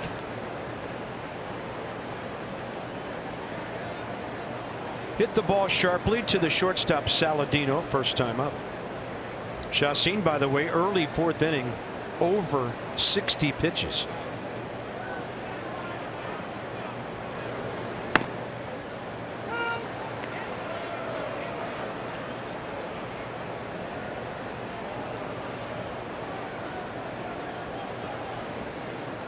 There's Joe Dillon, great baseball guy. Assistant hitting coaches don't get a lot of notoriety, but they become very important at the big league level. Is that a strike on a hop? You see that? Watch this. Frame it, Kratz. Look at that. Good try. Pitch Cats got it where it hit the ground. We didn't get the carom You can't reading. You cannot trick pitch Cats. Don't even try. Yeah. 3-2. Spoil it. Yeah, Juan saw that coming back just enough that it was in that uncertain zone, and he calmly bumped it out.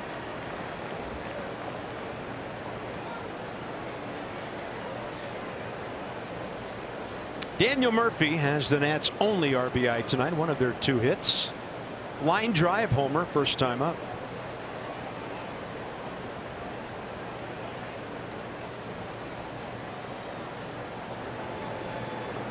Swing and a miss. 80 miles an hour, diving on the left-handed batter. 5 Ks for Chassin.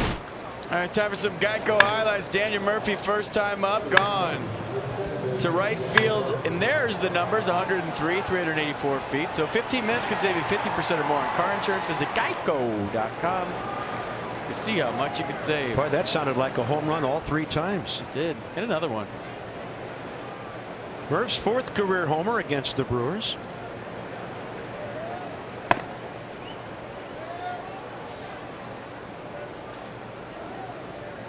Did you see Pat Murphy in the background singing Signal and Strike? Daniel Murphy swung after that pitch crossed the zone, and he wanted to ring him up. He was kind of ghost swinging at it. There's Pat Murphy. Former Notre Dame head coach, right? Yeah. Bench coach here for Craig Counsell. Murphy pulls another one. It's near the pole and just to the right of it. Ooh. With a towering fly ball. Trying to steer it fair, wasn't he? The left-handed Carlton Fisk, but he's doing it with the bat. Check it out. Body language. Yeah. Well, he wants some more seeds in the dugout. Yeah. First homer came against the Red Sox, and now this one against the Brew Crew.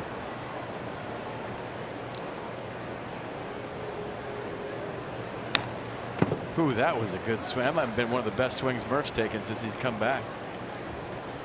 He let the throttle out there with 2 strikes. Watch this act. Good balance. He's on his legs.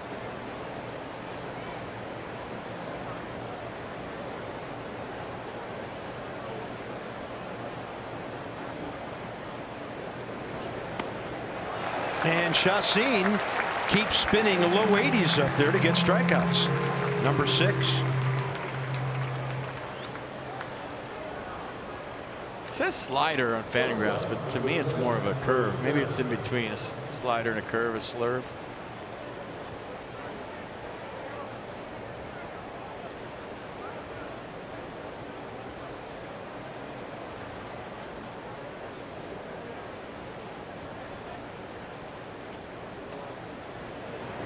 Trey Turner called out on a controversial call first time. Kevin Long ejected on the heels of that strikeout back in the 2nd.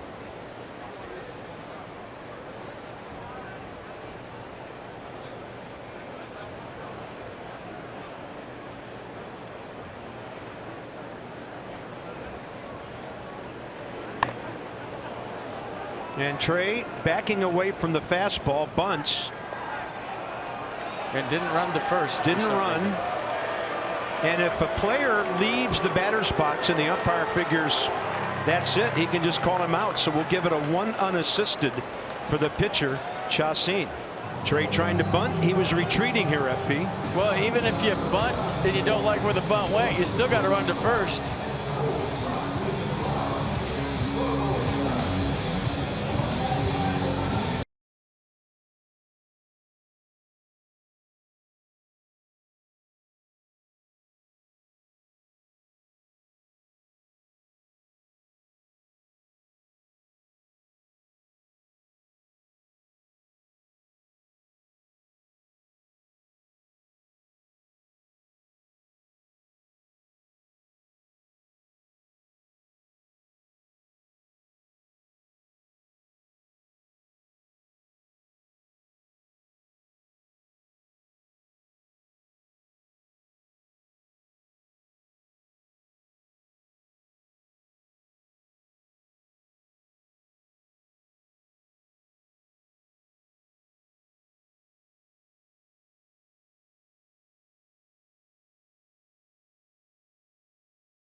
There's a lot of things that could have happened here had Trey run. I mean, he looks like he's really upset about the bunt. He throws his bat down, throws his helmet down. He's not even out yet. Look at the home plate umpire, Nick Lentz. He hasn't called him out.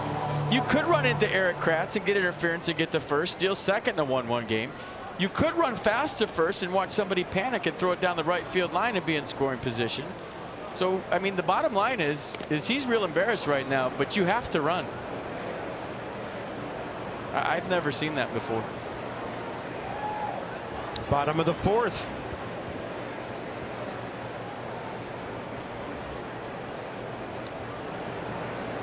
Gio, first pitch breaking ball, a foul by Travis Shaw. His base hit the other way, followed by the Saladino double, and the Kratz sac fly got the Brewers their run back in the second. So both pitchers pretty effective in terms of hits and runs given up, but pitch counts are probably going to get both of them somewhere in the middle of the game. So Gio embarks upon his fourth inning, 59 pitches, 40 strikes in the first three. You know, if he thought it was foul, that's one thing, but he didn't. He threw his bat down, disgust, threw his helmet down, and the ball was still sitting there in play. That's a big time head scratcher. Sorry. Curveball and a foul. Nice try. Oh, he did well on the first curve. Not that one.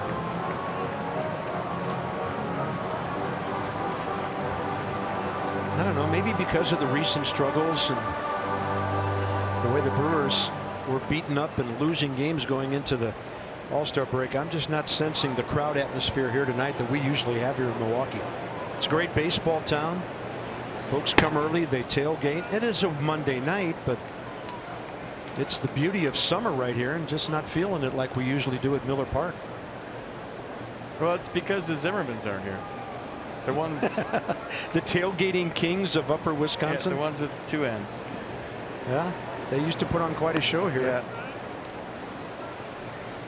Missed that part. Maybe the Roark clan from Upper Illinois will come out in full force on Wednesday for Tanner's start. That's what Tyler Saladino would look like if he dyed his hair blonde. Bernie wide-eyed looking for some offense. 3-2 pitch, and Gio misses by a wide margin. Third walk, his first since the first inning.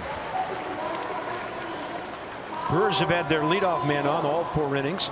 Saturday night, the Nationals, those Potomac Nationals, will celebrate the movie Greets with a free autograph signing and a meet and greet with Didi Khan. They'll wear specialty Grease-themed jerseys, which will be auctioned off to benefit the National Kidney Foundation. What a great cause. Call them, log on. Maybe a little grease lightning at the ballpark on Saturday.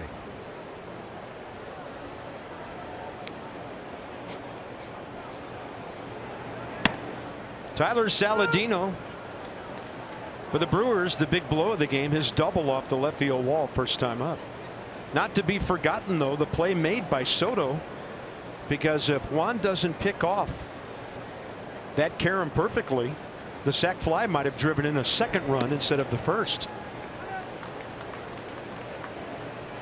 Am I right? Did I nail that? For once, did I get something right? I think I did.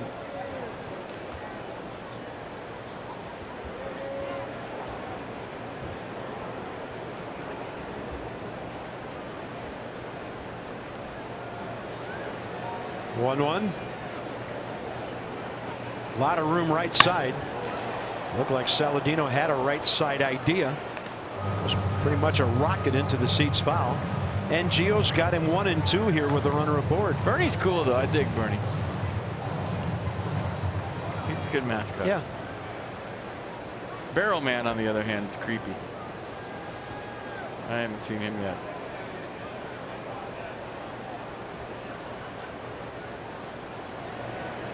Fastball up.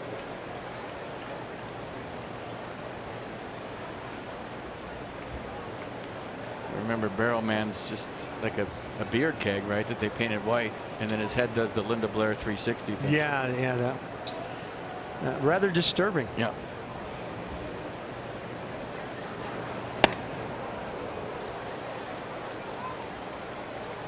Gio, okay? Everybody watching. walked way off the mound on that pitch, and now he's going to reset. And Matt Wieters thought about going out and talking to him.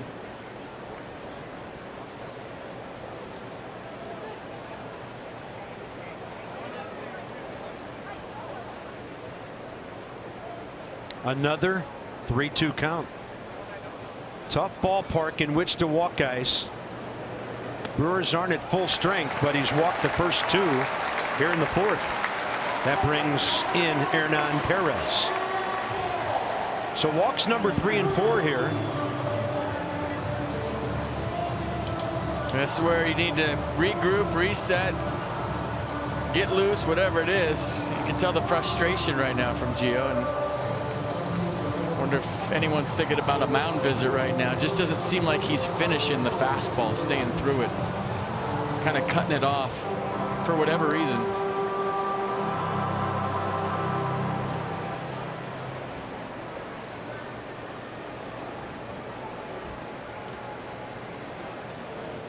Perez pop up to Turner first time. That was with 2 men aboard, nobody out back in the 4th, so Gio wants to duplicate that or get the ground ball. Rendon shallow at 3rd, and the curveball misses. See, this is the time when Adam LaRoche would come to the mound, or Ian Desmond would come out there. You know, right when you see a little wobble and you're thinking, okay, the wheels are going to come off just for a second, and you can't afford that in a 1-1 game. But he's a ground ball away from being okay.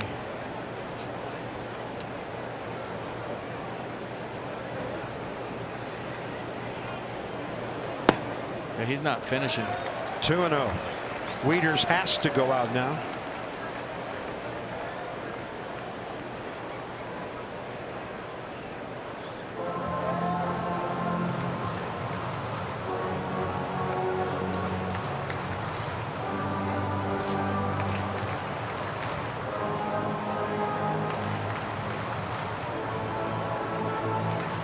Well, the evening started off a little sluggish. The walk, then the double play, but then another walk and the strikeout for the first inning. The Brewers have had their leadoff man aboard every inning so far, so Gio has spent most of the game off the stretch.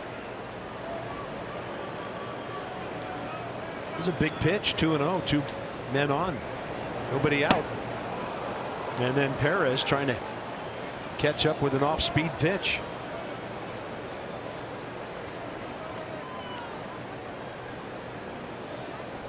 Lights have taken effect here at 8:36 local.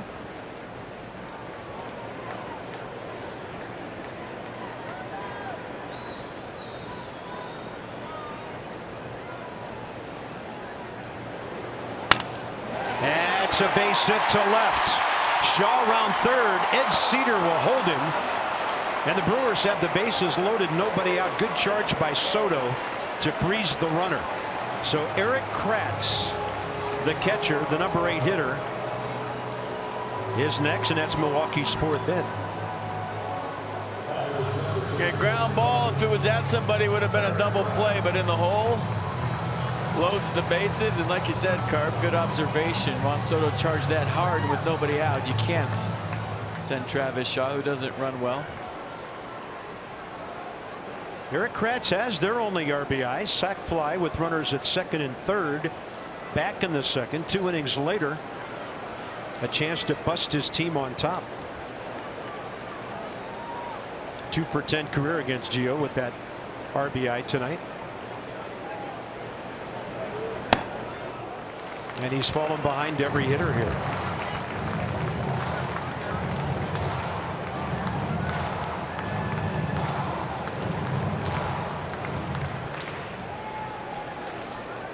Shaw and Saladino walk. They're at 3rd and 2nd. Then the Perez base hit. 2-0.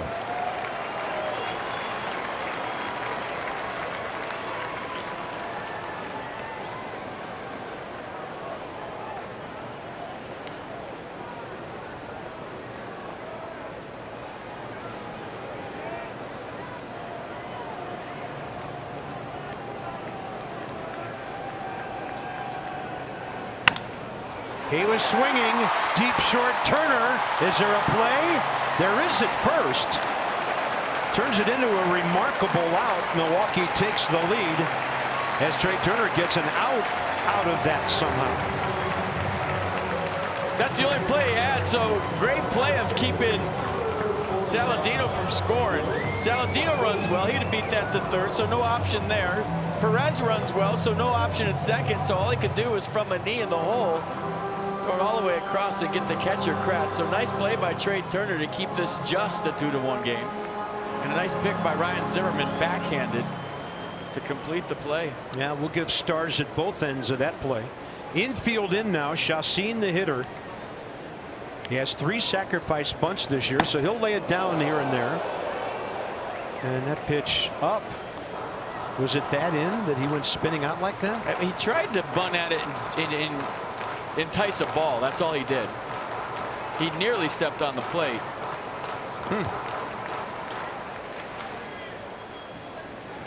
But I don't think he was bunting. I think he was just messing around trying to get ball 1. See what he does here. As mentioned earlier, he can hack 20 career RBIs. And Gio, who struck him out swinging last time, gets the count back even here. This would be huge if he can wiggle out of this. Broxton is next. So another long inning.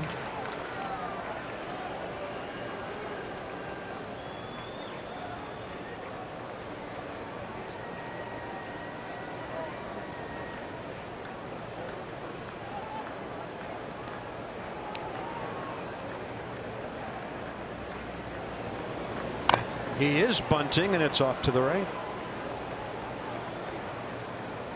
Only thing, if you're Ryan Zimmerman, you don't want to charge too hard on the safety squeeze, because the way he bunted at that, Zim was right in front of him, and there would have been a real hard play had he bunted it firm. Might have got by him.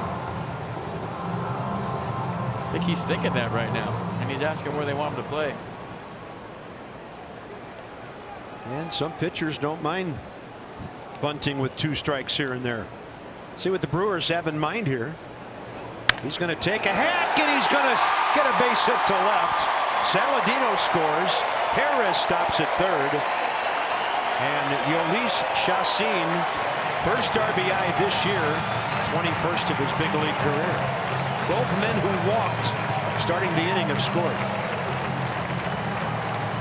Yeah, just taps the curveball. This is a fast infield there at Miller Park. Everybody thinking Chacin was going to bunt. He swings away, drawn in infield, gets it through. Derek Lilliquist to the mound.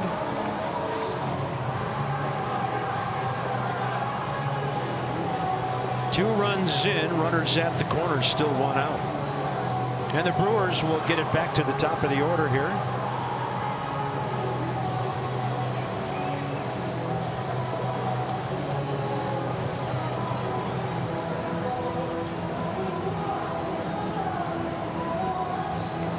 So Anthony hangs around after the pitching coach and the catcher depart. 2 mound visits this inning. And next up is Keon Broxton, who has walked, singled, and stolen a base.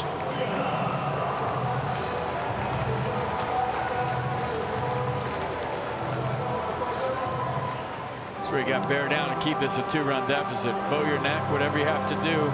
Probably not a double play candidate in the box, but I mean, let it rip. Here we go. Find a way to get out of this. That's bullpen getting busy. Broxton bunting. Runner coming down the line. Zimmerman barehand play, and the runner is out. Nick Lentz was waiting, I think, to see if Wieters would hold on. Then he eyeballed the runner, who claims he touched home. We'll see what happens. Craig Counsell came screaming out of the Brewers dugout, and he had a view that would tell me that he's arguing that his base runner didn't have a path to the plate, but I thought Wieters was out in front of the plate, did a heck of a job to grab the ball on one side and reach back, and did he tag him? I couldn't tell from here. Let's all look at it again together. Did he get him? Pretty good slide by Perez, by the way.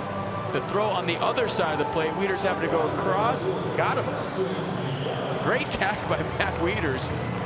And what I was talking about right there almost happened. That ball was almost bunted by Zim. He was charging so hard, but a nice play by Ryan, a better play by Wieters to get the out at home. So 3-1 on the bunt fielder's choice. Runners end up at second, Chassin, and first, Broxton. And here's Christian Yelich with 2 outs. How many times on both sides of the diamond has Ryan Zimmerman made a very good bare hand play? Great play on both ends, but the athletic play by Wieters with a catcher's glove to catch that and then reach back across, find the runner, and actually tag him on the shoulder before his hand hit the plate. Impressive.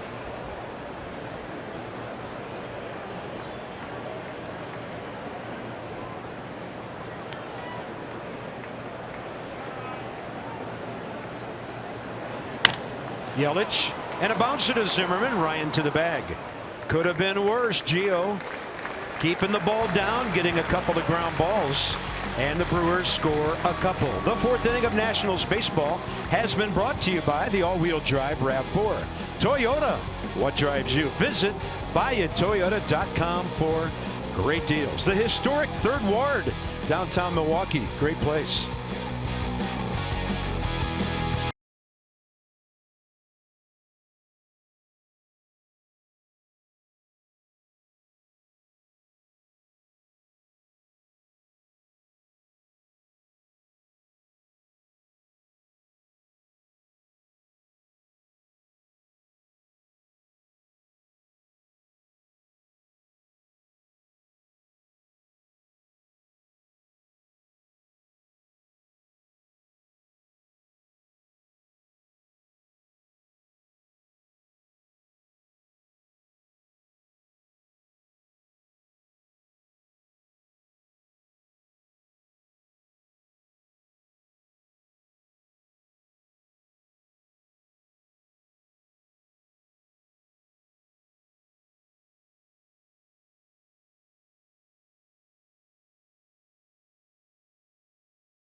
Very athletic play. Wasn't easy. I mean, watch Ryan Zimmerman coming in firm, and then the bare hand play. Remember, he hasn't played in a while, so it's not like, you know, he's been out there every single day. So nice play by Ryan to get it to the plate and show it to be an Exmo, the Verizon Exmo to be more specific. And watch Wieters to a knee, tag it on the shoulder, and Perez never got the plate, by the way. Seeing that for the 8th time, and I finally got it right. 100% fiber optic network, 100% phenomenal. Visit getfiles.com. But I thought 3 words you said were the real key there for Wieters. Finding the runner. Yeah. Because the runner can see everything. The catcher sees nothing. Yep. You spin and find the jersey and tag the first thing you see. Well, that was very interesting, holding them to 2 in the 4th for Gio. He's on deck to hit after Matt Wieters to start the 5th inning here. Wieters and Gio struck out swinging. First time's up.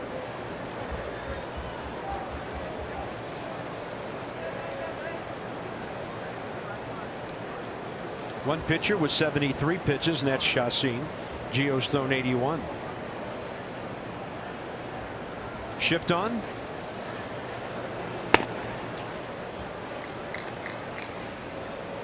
Travis Shaw, 3rd baseman, alone on the left side.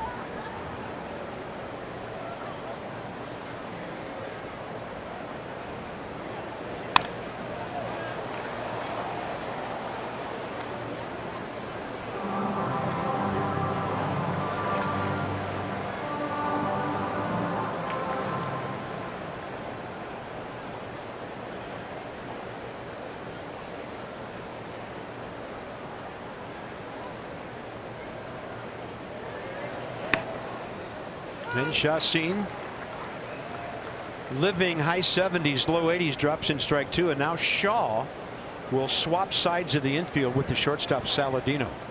So the white sleeve out there is the third baseman. Shifting out of a shift. Let's go inside the numbers, presented by PNC. Make today the day, and there's, well, no hiding it. The Nats need offense and a lot more from whoever's catching.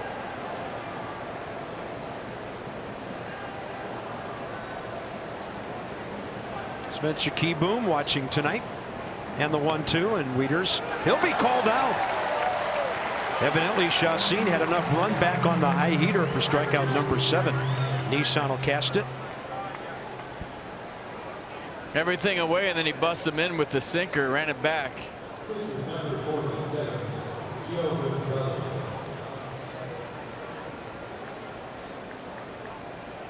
So the Nats have made 13 outs tonight and 7 strikeouts.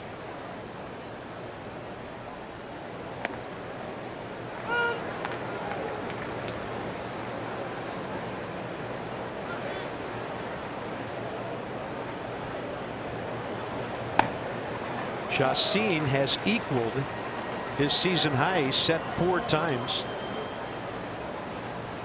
I think in the American League you can get away with a catcher that doesn't hit because you have the DH to make up for it. But if you hit a catcher 8th and they're not producing offensively, and then you have the pitcher hitting 9th, now you basically have a 7-man lineup. So True, that's yeah. where you need offense in the National League from your catcher. More than the American League. I mean, it's always nice. And there's a new season high for Chacin with his 8th. Matt Wieters was out working early today, and hopefully that pays off for him. Top of the order, Adam Eaton. He's hit it sharply twice, once to center on a line and once to short on a 1-hop. 0 for 2. Anthony Rendon's single up the middle in the first inning, the only hit for the first 5 batters in the lineup tonight.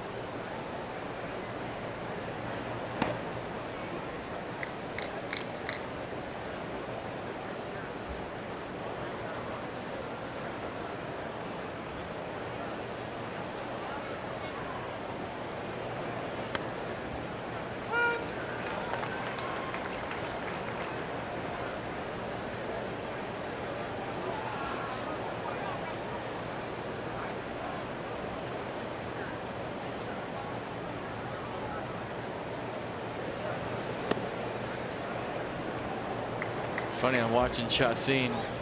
He goes into the glove with a split grip, and then right before he starts his motion, you can see him change the grip. You can see it from the center field shot. So he, check it out, he'll go into his glove with a split grip, and it's very subtle how he changes it. If he even changes it here, who knows? I don't think he's going to throw a 3-1 split. There's the grip, kind of a Vulcan split grip, and then he goes to the fastball right there. And Adam Eaton up the middle. Did the pitcher slow it down? Saladino getting to it, and the Nats are gone in order in the 5th. And that's 8 in a row retired and 11 of 12.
better time to act than today. PNC make today the day. We check in on the crafty left-hander Tommy Malone, who the Nats have owned a couple of times in his career. 31 years of age now, and right now doing the last 10 games job very well at AAA.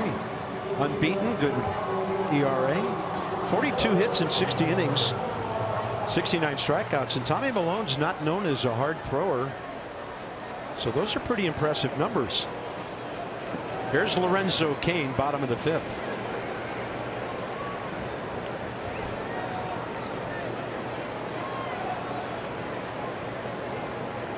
Cain tonight, a walk and a fly ball to right, and he rips one to Rendon, who is playing shallow. Anthony thus has plenty of time for the sidearm whip. One out, bottom 5. First time tonight the Brewers failed to get their leadoff man on. Ryan Braun 0 for 2, strikeout and a ground ball to the right side.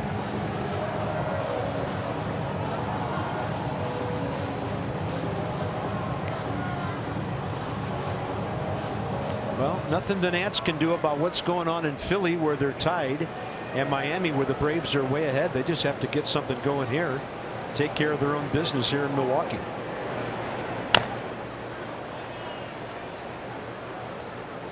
Brewers have already stranded 5 runners, so they know they could be further ahead in this game than they are. Great Council's ball club still 11 games over, but they were right around 20 over before they really hit the skids going into Pittsburgh before the break. And the Pirates are up 7-0 at Cleveland in the 5th inning tonight. I just think when you have a team that's lost 8 out of 9 and they're really scuffling, it's so important to come in and send a message early that, hey, you're not going to turn it around against us. Yeah. You know, good luck with the next team that comes in here, wherever you're going next, but it ain't happening this series. Looked like Gio deflected it. Jump throw Turner, and a 1-6-3 for the second out. And there's still time for that to happen tonight, but you know, you can't let a team that's down think they can play with it. Especially off maybe the best team win of the season yesterday at Nats Park. Yeah, Craig Counsell was a scrappy ball player, line drive hitter, good defender. One of the guys who really knew how to play the game. And the reason they're 11 over is because they're 11 over at home. They've split on the road. They haven't played that well in their own division. 19-25. Against the East, they've done well, 15-9. So Travis Shaw, he's been on base twice tonight. Single to left, walk, 2 runs scored.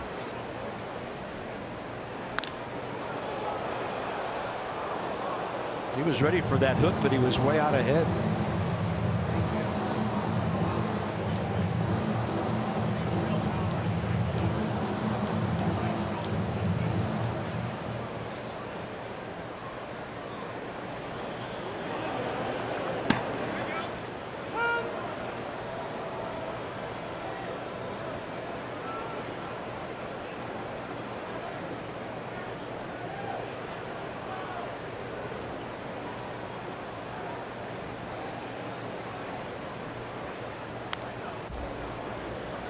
Gio letting it go now. He's really staying through it.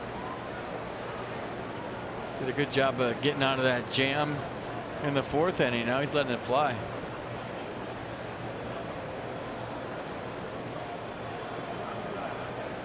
Pitch number 90.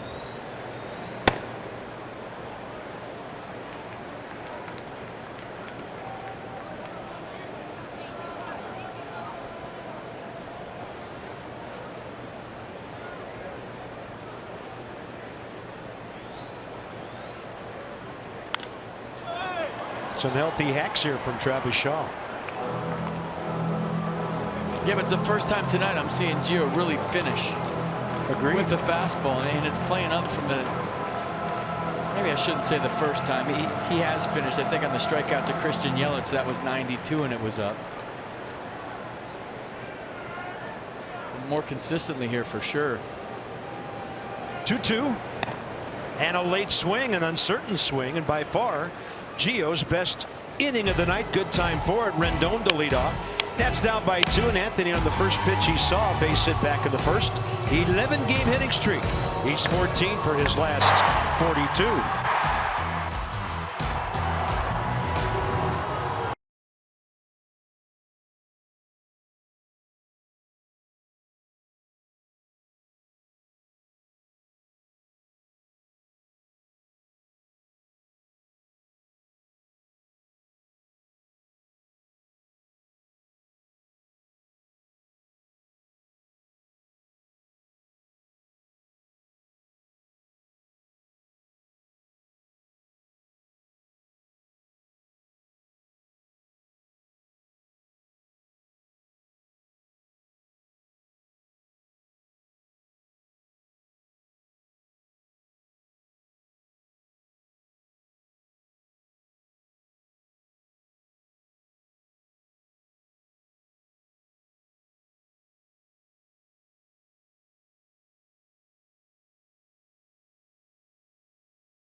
Miles, those guys were teammates in Chicago. These guys are those guys were teammates in high school.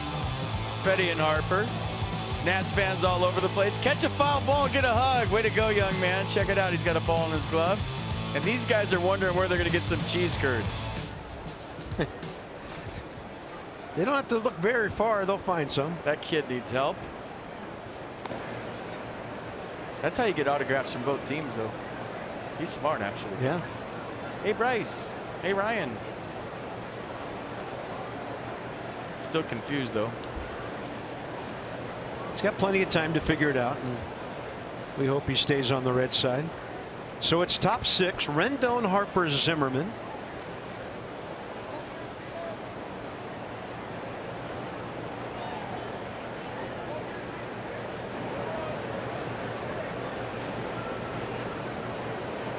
Eight in a row for Chacin, and he's retired 12 of the last 13 Nats, and the reason he didn't retire them all was Saladino's error.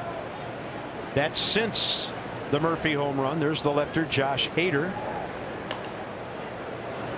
with Harper in mind next. We'll see, because Chacin's over 90 pitches now. So just a couple of hits. Anthony Rendon single back in the first, and then the Murphy home run leading off the second. Daniels' second of the year, and his 13th hit in his last 28 at bats.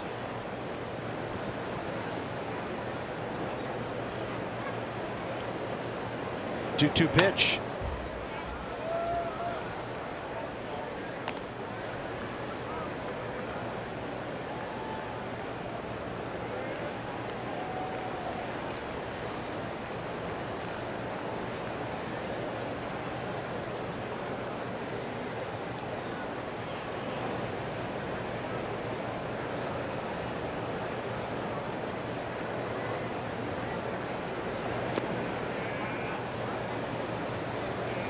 Down by 2. The Nats would love to have Rendon aboard, with Harper waiting.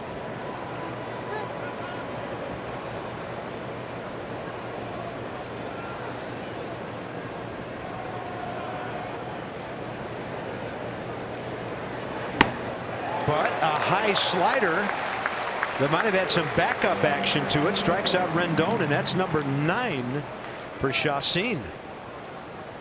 He's shaking his head because he got away with one, but sometimes the slider that doesn't slide is your best friend. That one stayed up, and I think Anthony was swinging to where he thought it was going to break to, based on what he's seeing all night long.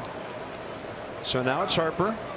Chacin stays. Had Rendon reached, might have been a pitching change, but now the righty stays in for Harper, and Zimmerman next here in the 6th. As I mentioned earlier, Chassin doesn't pitch deep into games a lot. 6 innings 8 times this year, 7 innings twice. So 1 out in his 6th here this evening.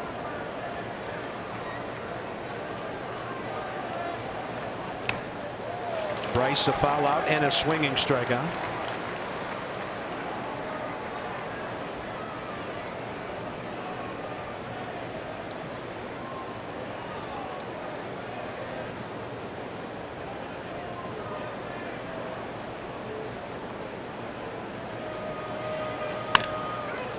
Right side, Braun to the pitcher, Chassin, 2 down. Bryce 0 for 3, and Zimmerman next. Talking about first baseman Matt Adams raking whenever he's in there. Mark Reynolds flashes of brilliance, and of course that Big Ten RBI game. And then Ryan Zimmerman. Of Ryan's 25 hits this year, 10 have gone for extra bases. He got the call in the cleanup spot tonight.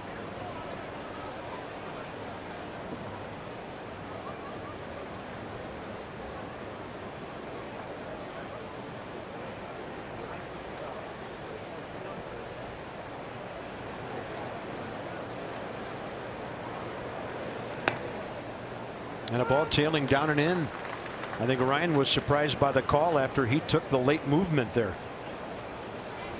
And call it there all night, really.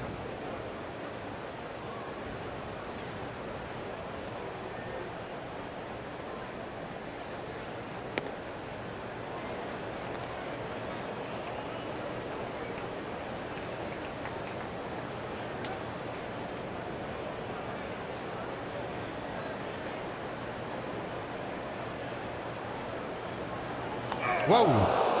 Nowhere to go on that one, and that one got Ryan having a rather comical conversation, it appeared, with Eric Kratz. Ryan was smiling, but he's grimacing in pain now. Paul Lassard out there. He's fine. Ryan's waving him off. He's telling him to go back to the dugout. And maybe Paul thinking that got him in his oblique. Remember, that was, I don't know which side it was, I can't remember, but where did it get him? Yeah, right in the hip. That's what it sounded like. Probably not pretty.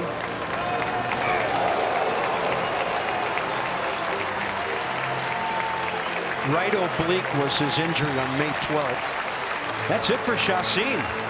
With Soto coming up, the left-hander, now the lefty-lefty thing plays out a little later than it might have been when Harper came in. Need expert printing? The UPS store has you covered. Together, there's nothing we can't solve. Loud ovation for Josh Hader as he comes in.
Zimmerman, fortunately not injured, hit by a pitch.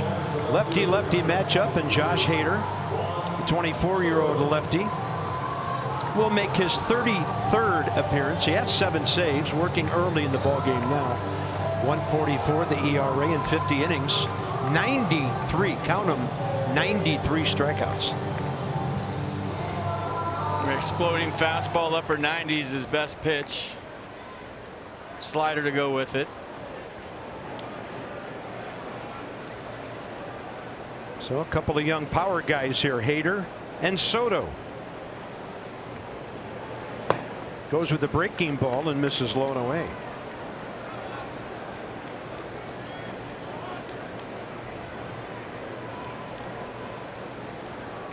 So on that stat.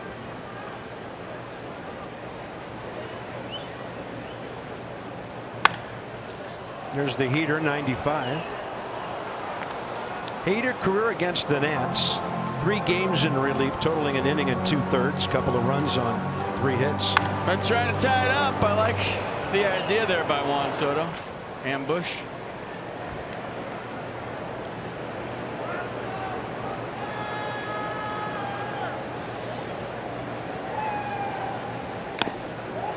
.95 upstairs, strike 2.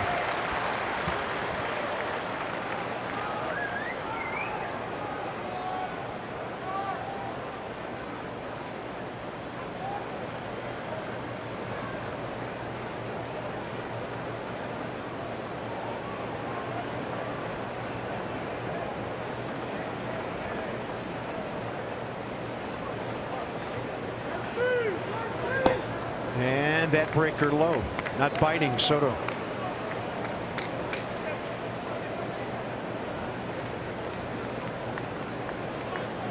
Hader, originally drafted by the Orioles out of high school in Maryland, traded to the Astros in the Bud Norris L.J. Hose deal back in 13, and over here in the Mike Fiers Carlos Gomez deal from Houston in July of 2015. Gotta go fastball here, don't you? It's his best pitch. Daniel Murphy on deck. Crowd wants the 3rd out here in the 6th.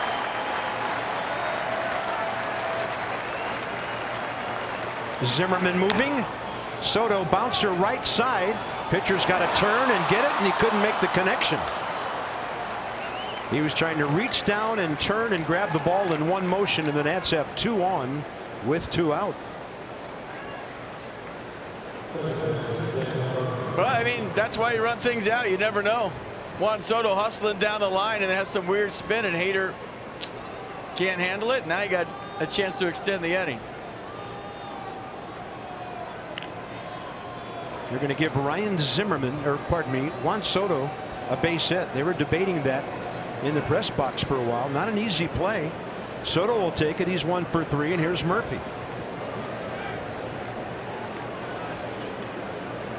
Daniel Murphy 0 for 1 career against the lefty. Way up and in. I mean, that's up around the bill of the helmet, and Daniel dropping his bat and trying to get out of there. That probably had a big eye. He always says, yeah, there it is. Whoa. What do we got here? You guys got it on sound? A big OH. And no IO after it.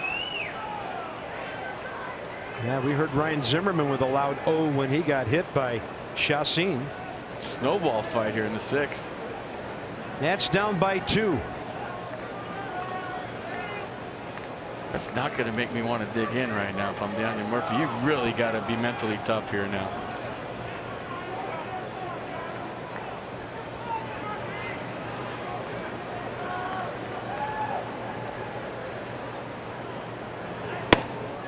And a strike.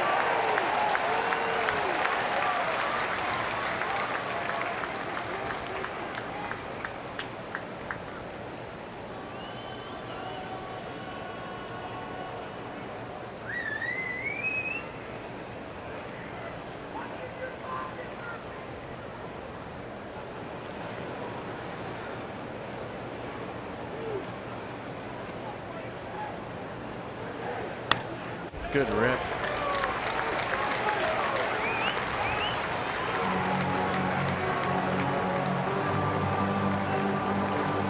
Well, that was for the tater, and now we've seen Danny Murphy in the past flip him to left with 2 strikes, and that would be a good approach right here against the hard-throwing left-hander.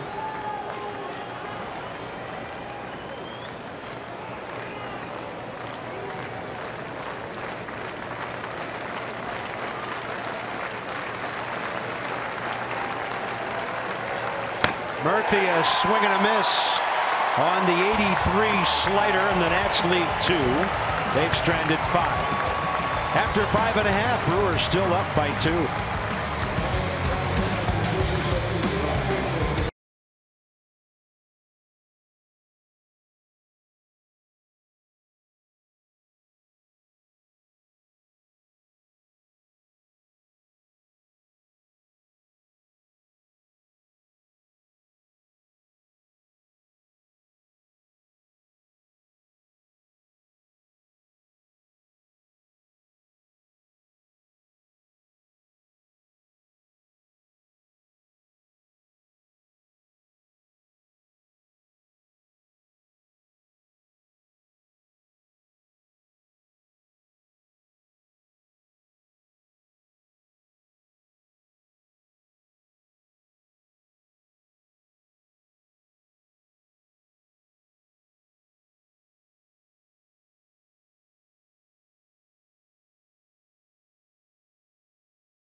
The second best race in baseball, the President's race, is obviously numero uno.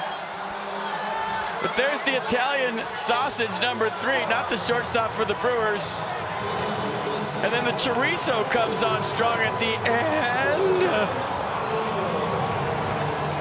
And wins. Is that photo finish? I thought the chorizo had it. Well, what was the final tally, Cart? I don't know. Chorizo did win it. There is. Wow. You gotta have a strong boiler to eat chorizo.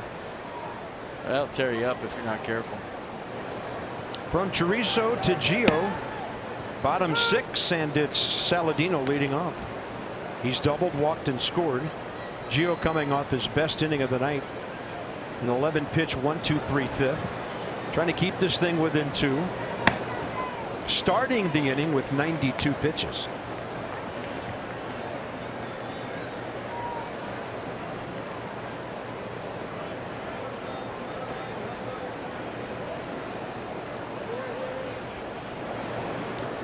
Curveball down and in. Brewers box. A couple of guys have been on twice. Broxton walk and a single. Shaw single and a walk. Saladino double and a walk. 2 of their 3 RBIs from their number 8 hitter, the veteran catcher Eric Kratz. And Chacin, the backbreaker, back in the 4th. But on the heels of that, Gio got the next 2 hitters when it could have gotten way out of hand to keep it a 2-run game.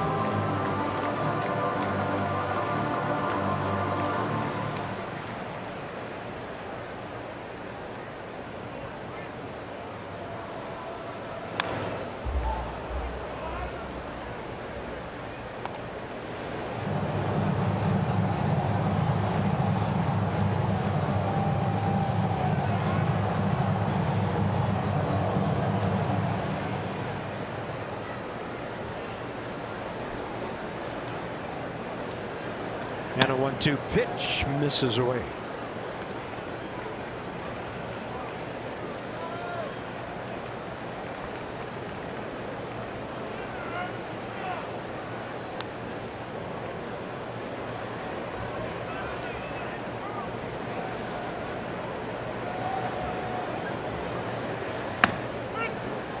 On the corner. Matt Wieters evidently got a verbal cue from Nick Lentz on the strikeout. He was already stepping out to throw it down to third. And for Gio, strikeout number 5. But did he, though? I thought Wieters popped up. Carp thought it was strike 3. Watch a little hesitation by Matt before he throws it. He knew it was a strike. But watch him pop up to throw it. Yeah, he did get a verbal. You were on that. Curveball, good pitch. Gio trying to keep it a 3-1 game and hoping his offense can figure something out here. Left side, Rendon to his left. Just had to wait for that hop. And just like that, Gio Gonzalez is now retired 7 straight. Going back to the fielder's choice bunt by Keon Broxton when things were swirling around him like a tornado. So 2 outs, bases empty, and next up Eric Kratz.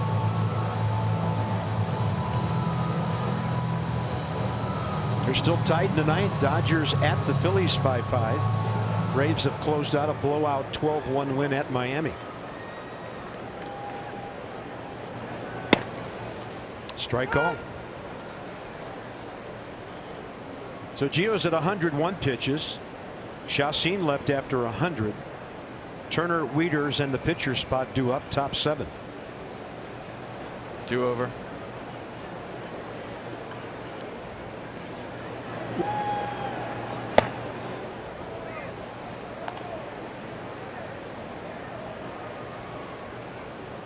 And the Brewers rookie infielder Nate Orf on deck.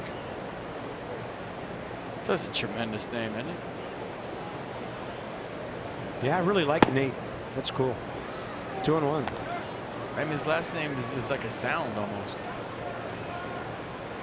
Well, he was hitting 307 at Colorado Springs, so he was making some sounds down there. Maybe the same sound that Ryan just made when he got hit by a pitch. He made the AAA All-Star team. And then other wheels turning. Jeremy Jeffress in the Milwaukee bullpen.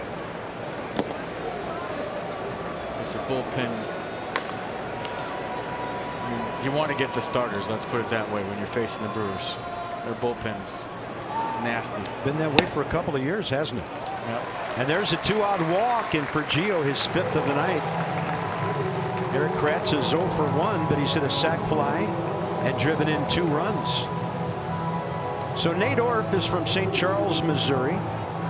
28-year-old infielder who just made it to the big leagues recently off the heels of that 307 with 6 and 39 plus 20 steals at their AAA Colorado Springs.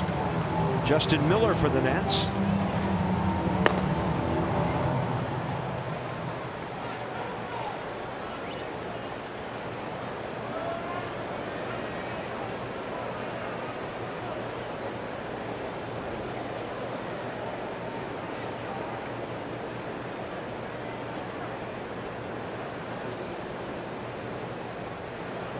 Orf as a pinch hitter, 0 for 7.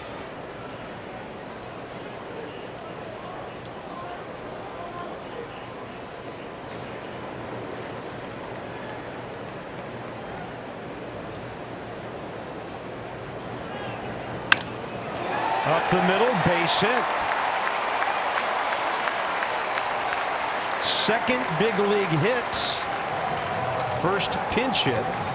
And suddenly it's to the top of the order. And Keon Broxton. Got a little Jose Altuve in that swing right there with the bat wiggle, the leg kick, and then right back up the middle. Looked a lot like the Astros second baseman.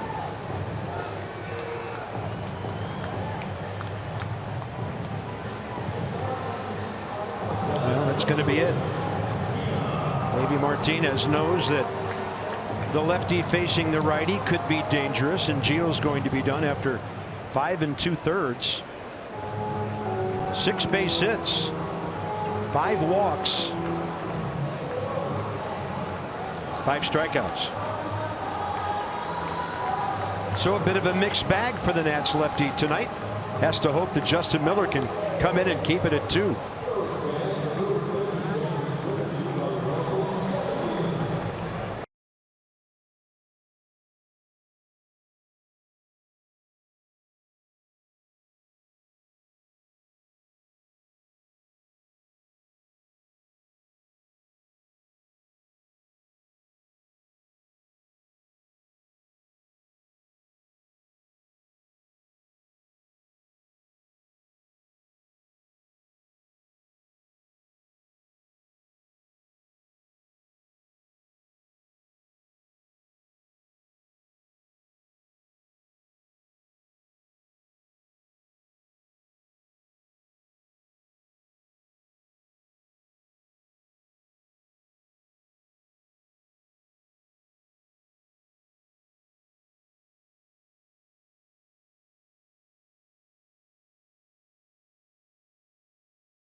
at the ballpark. That's Friday, August 3rd. With the purchase of a special ticket, you get a co-branded Hokies and National New Era cap, and watch the Nats and the Reds at 7:05. Visit nationals.com for details.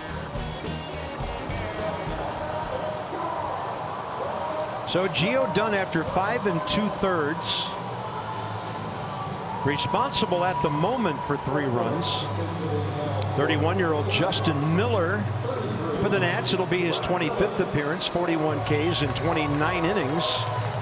And he will face the left-handed pinch hitter, outfielder Brett Phillips. Their first career matchup. So Broxton out, Phillips in. Brewers have had a hard time scoring lately, and Craig Counsell trying to pull some buttons or some levers and push some buttons to get some add-on runs here. You could pull buttons. You can. Just got to sew them back on.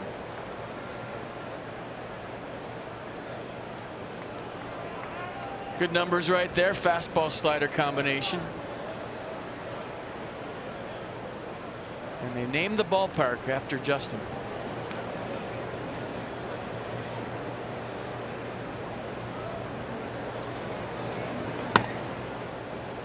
I like how when Justin comes set, he's so close that he's actually facing the runner at second.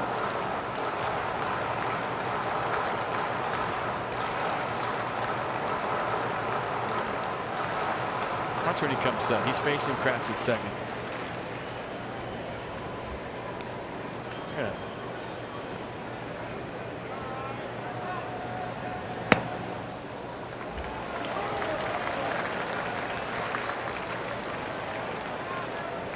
And back to the hitter. That's what you're seeing in the crossfire action. And now we'll see if there's a 3-0 green light here.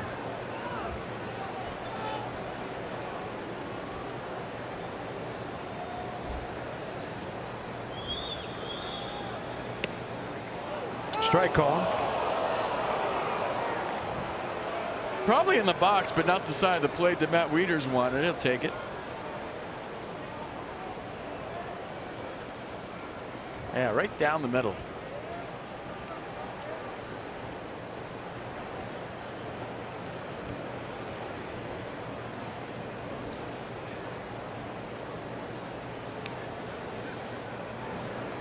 Three-one pitch. Big matchup here with Yelich on deck. And a ball lashed foul the other way.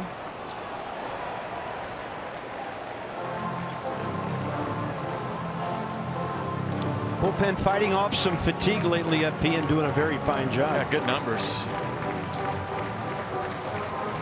And right now, maybe the biggest pitch of the ball game to keep this within striking distance coming up right here, right now. Runners get a head start, and Justin Miller trying to pick up Gio Gonzalez. 3-2. Kratz and Orf on the move, and a foul.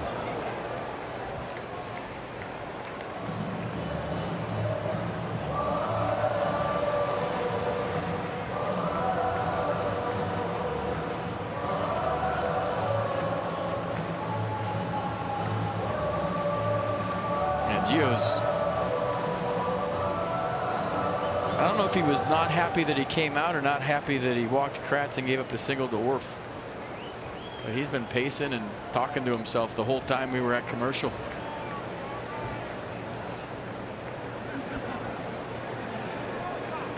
Three-two pitch. And evidently stayed alive. Matt took one on the chin. Runners return. Kratz to second. Orf to first. Think I get a new mask? Is it broke? I think so. Something snapped.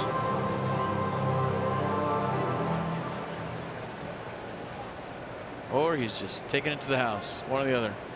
Can't feel good. Watch where this got him. Oh, Wow. man. That's concussion city. Watch this. Oh. I hope he's okay.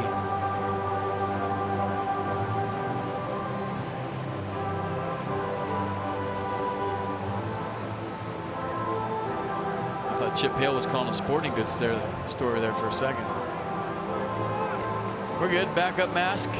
The clubhouse is literally, I don't know, 5 steps from the dugout here. Pretty close, yeah. Probably went into his locker. So it's still 2 on, 2 out, and a full count. He is still trying to shake the cobwebs out, folks. Well, and these days we need to give the catchers, FP, all the time they need.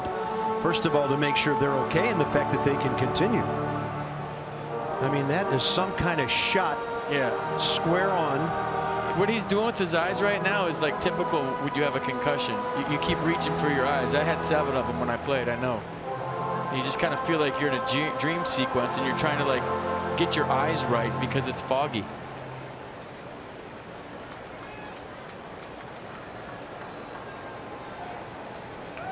Hope he's okay.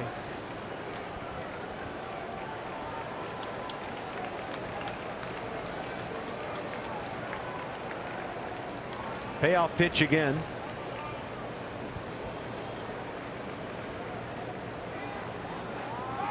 And he's got runners picked off. Can Turner get to the bag? Couldn't quite cover the distance.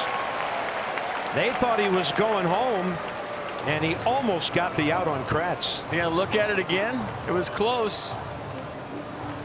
Yeah, I think that Miller did this on his own, so Trey Turner was a little bit tardy getting there. Maybe picked off Trey just a bit too, but he hustled to get there and dove into the tag. I think we're going to play on.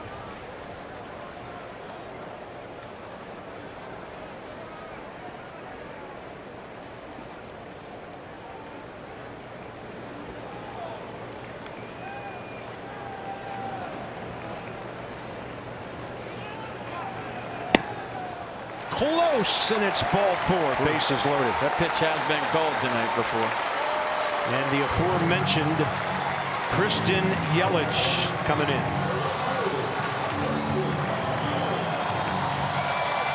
He has called it. It looked like it was just a hair down, and that pickoff play at second, looming large right now. That was an out. Sammy Solis will face Christian Yelich. So Justin Miller, 1 batter, and the tough luck walk. Lefty-lefty matchup coming, and I know it's only the 6th inning, but the game could be hanging in the balance right here.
Daniel Murphy's homer, the only Nats run to this point. Right now, with Anthony Rendon increasing his hitting streak and Gio pitching into the 6th inning, it's up to Sammy Solis to get Christian Yelich to keep this a 2-run game. Career Yelich 2 for 6 against him, FP. 42nd appearance. See the numbers. Pretty good hook to start this up, and this is you figure the ball game right here. You know, 3, 6, 9 outs left. You're down by 2. That's doable. More going to be tough. Sammy gave up a couple of hits, got a strikeout yesterday, was credited with a hold, his 13th of the year, and a fastball is up. Third base Eric Kratz walked with 2 outs. Then Orf, the rookie, with the pinch hit. Phillips hitting for Broxton, a walk.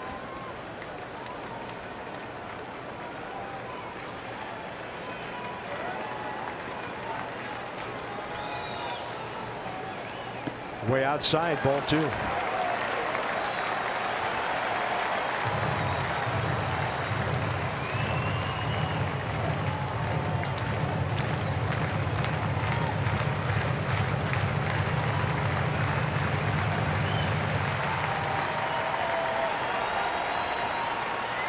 Gio's got a couple of runners out there he's responsible for.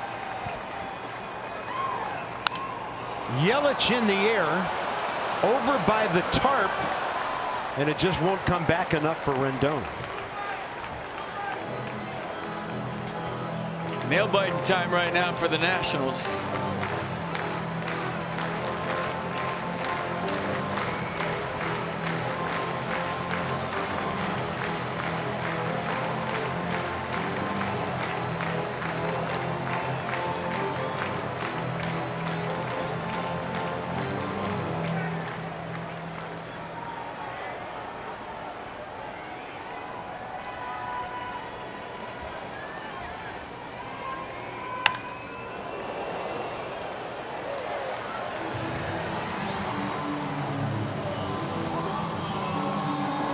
Yelich in those 6 at bats against Sammy.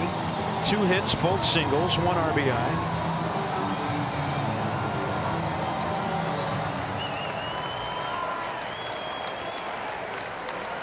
Try that off-speed stuff again. He tried on the first pitch. See if he goes to it. It's the heater, up and away. 3-2.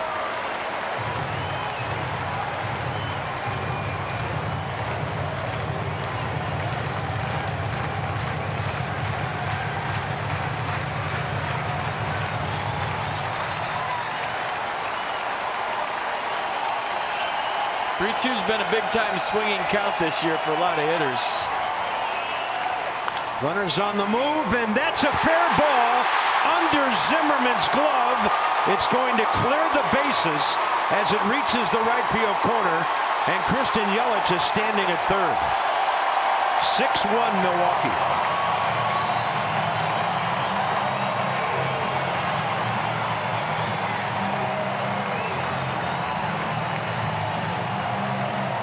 Almost looked like Ryan got caught in between. Do I charge it? Do I go back? Watch the hesitation. Well, you can't really see it right there. There was a little bit of hesitation from Ryan when that ball was hit. Watch right here. Do I go in? Do I go back? He got caught in between and did neither. We'll see how they score, but either way, a huge blow to the Nats' chances of winning this ball game right there with that play. 6-1. Well, I'm seeing 7 hits on the board.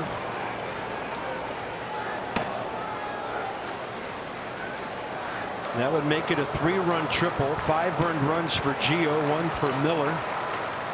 And now Lorenzo Cain with a walk 0 for 2.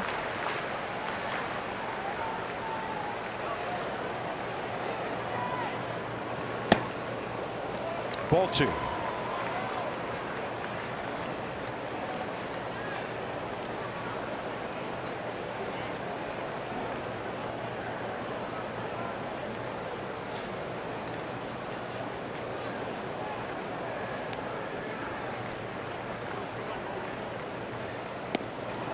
And Sammy turns one over on the right-hander.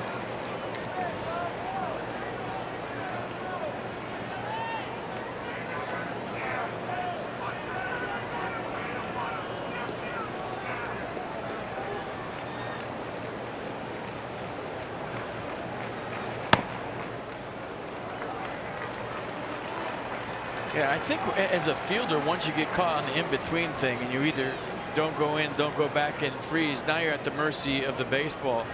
If you go back and it takes a weird hop, you could smother it. If you go in, you could smother it. Maybe just 1 run scores, but when you get caught in no man's land like that, you're at the mercy of whatever the baseball does. And that's what Ryan did. Hasn't played first in a while.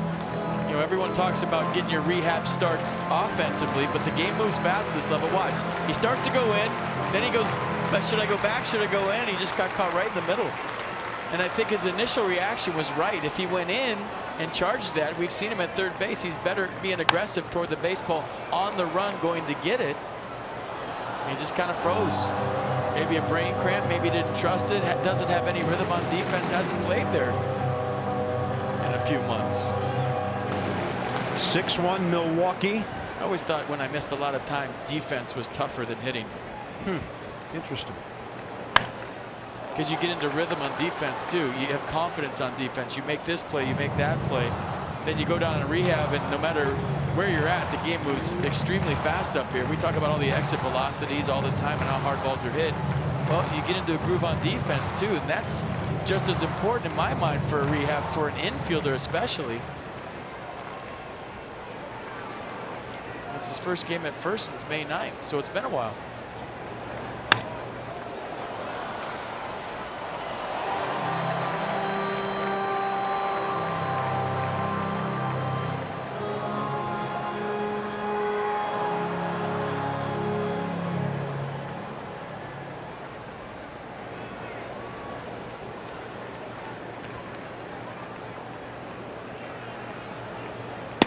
Swing and a miss in the inning over. There were 2 outs, nobody on. 4 consecutive Brewers reached. They turn it into a 5-run lead.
Be reproduced or retransmitted in any form, and the accounts and descriptions of this game may not be disseminated without the express written consent of the Washington Nationals.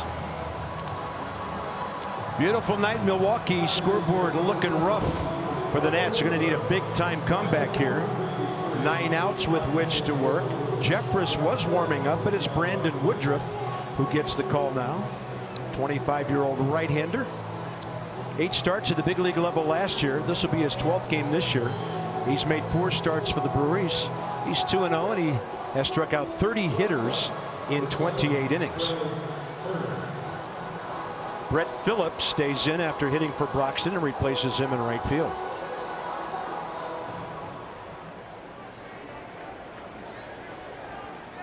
Turner, Wieters, and the 9th spot for the Nats.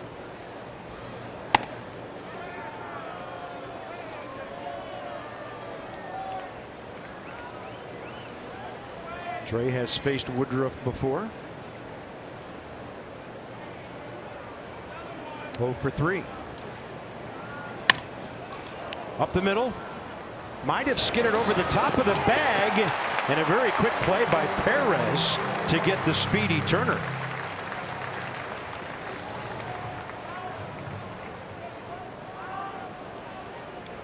Yeah, going away from the play.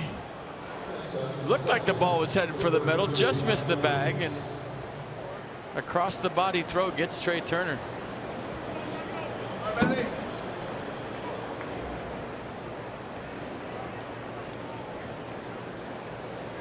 Matt Wieters tonight, pair of strikeouts.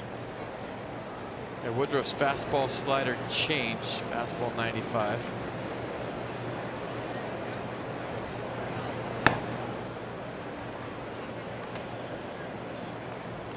And Mark Reynolds steps out on deck.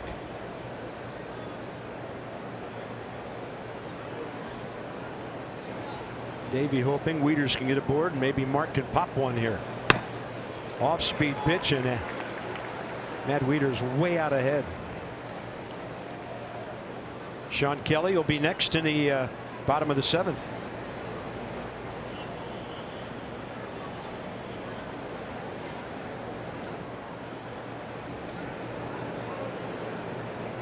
Who's the guy in the shorts? Is he in the Nats bullpen?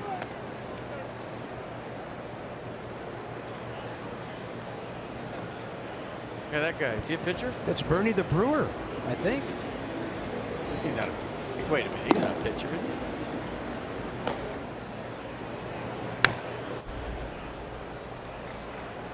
Nats have a 7-man bullpen, and he's not one of them. All right. A little security down there.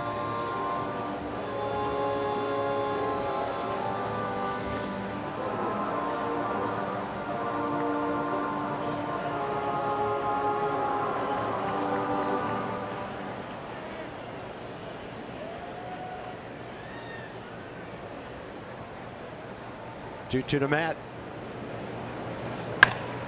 That is right in between the shift and a base hit up the middle, making the Reynolds pinch hitting appearance a little more interesting here.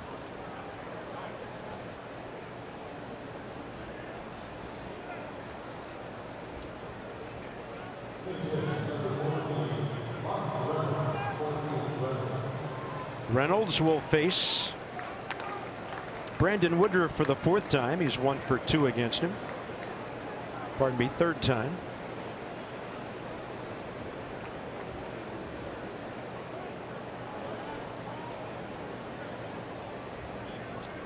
And we are working on our video for you. We understand you're having a problem seeing us right now. So we'll keep you posted with some audio play-by-play and expert analysis here. First pitch to Reynolds, a breaking ball down and away, and Mark swung and missed it.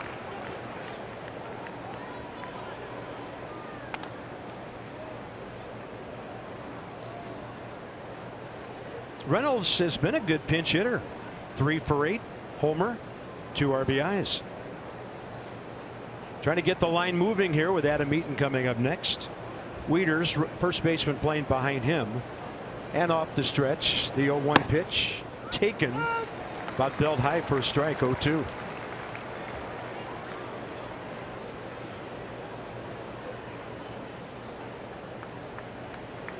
Outfield straightaway, infield to pull.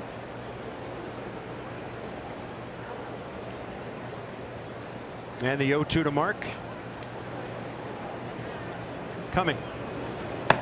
Fastball up, ball 1.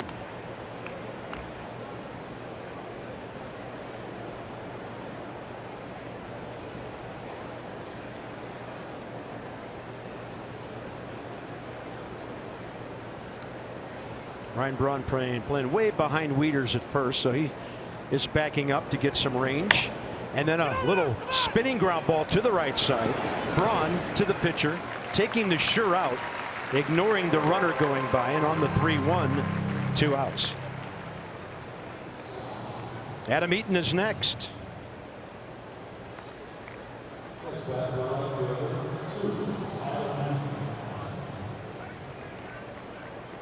Adam Eaton will face Woodruff for the first time.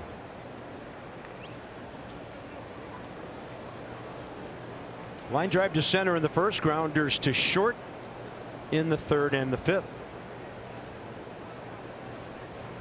When's the last time you did a game on the radio?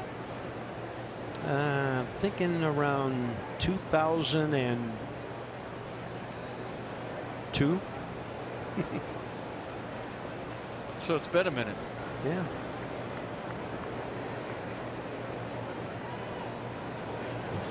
First pitch, fastball, and a good one from Woodruff to the outer half, strike one. Aren't you supposed to say things like Woodruff with the red beard? Stares in intently. Toes the slab. Yeah. Let's be super descriptive. Eaton, bat held straight up, waiting. Now he lays it on his shoulder. That's what I'm talking about. Outfield well around to the left, and Eaton will take one up and away. 1 ball, 1 strike. That's awesome. My friend just texted me and says it sounds like we're on the moon. Which, hey, Vin Scully would say the azure blue sky has disappeared into darkness. Could listen to that guy every day forever. same. If you're watching Vinny, we miss you. He watches a lot of baseball. 1-1, 2 outs, or listens to a lot of baseball in this case. And the next pitch, Adam Eaton swings and fouls it straight down. Came up and hit him, strike 2. There you go. So Matt Wieters, a slow stroll back to the bag at second. What else? What else? John Miller told me when you're doing radio, you pretend that your eyes are the camera and you just talk about what you're looking at as you pan around the ballpark. Yeah, and the only difference is you don't have a director hollering at you. That's really cool. Yeah. I like it. 1-2, the count off the stretch. Here comes Woodruff. He checks Wieters. Bringing it home. Swing and a miss on a pitch up. Eaton is 0 for 4. The Nats strand their 6th runner. And it's 7th inning stretch time here in Milwaukee. Brewers 6-1.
Milwaukee.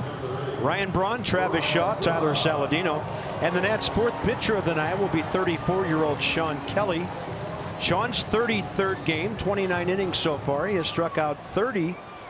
One thing that's been very good this year, his control. 5 walks in that time. He's off the stretch. First pitch, Ryan Braun, a swing and a foul to the screen off to the right.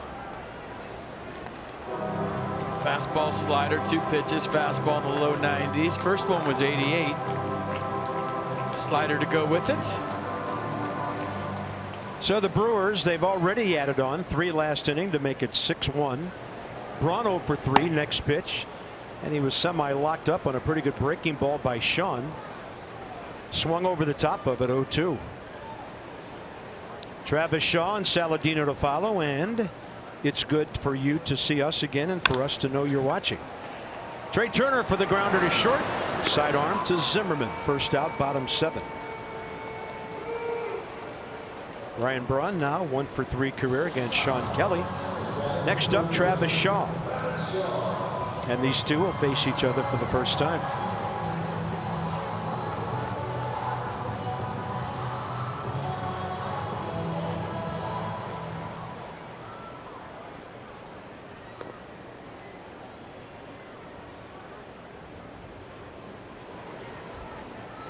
Well, they've gone final in Philadelphia, where the Dodgers got 2 in the top of the ninth, then held on as the Phillies scored a run and beat Philadelphia 7-6.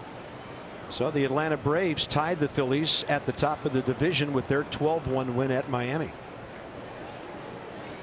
Shaw, good night. Single, walk, 2 runs, 1 for 2. And the 1-1 from Kelly. Couldn't catch up with the fastball up. I was around the Brewers cage a lot today, talking to some of the coaches, some of the players, and they didn't act like a team that had lost 8 of 9.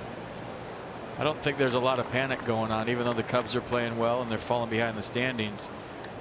Just, you know, sometimes you come into town and a team's struggling, you get a vibe of, oh my gosh, these guys are really, really down, that everything's real negative, and you didn't get that vibe today from the Brewers.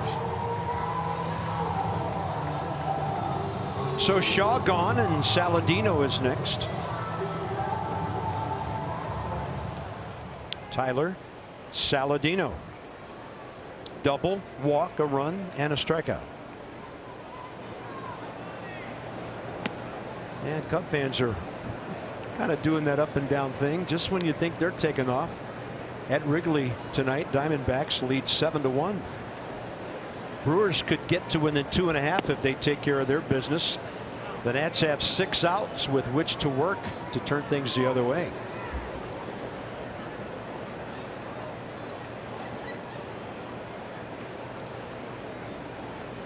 And the Diamondbacks a 1.5 games. Now 2 behind the Dodgers, who just closed out that win at Philly. 2-1.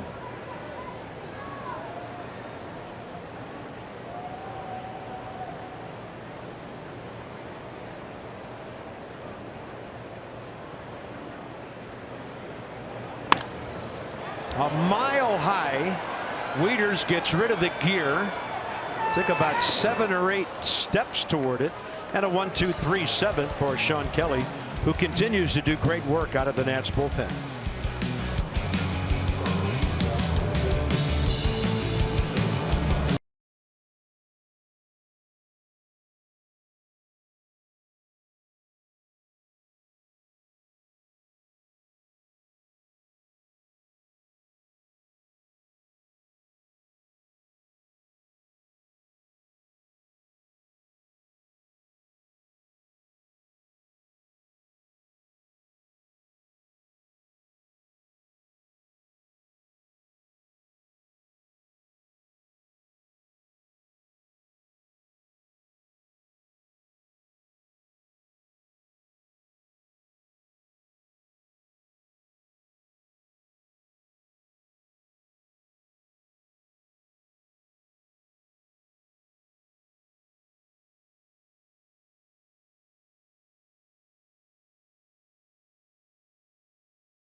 Any DC Lexus dealers donate $250 to the Children's National Health System for the first 200 home runs hit by the Nats this year. Lexus, experience amazing.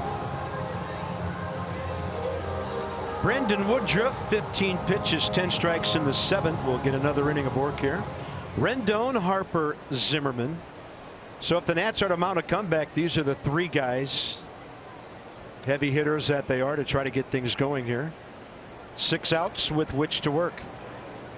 Anthony 1 for 3 tonight.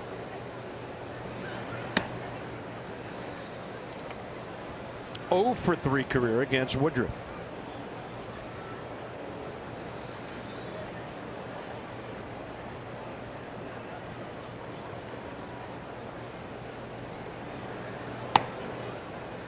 Identical pitches. He laid off both 2-0.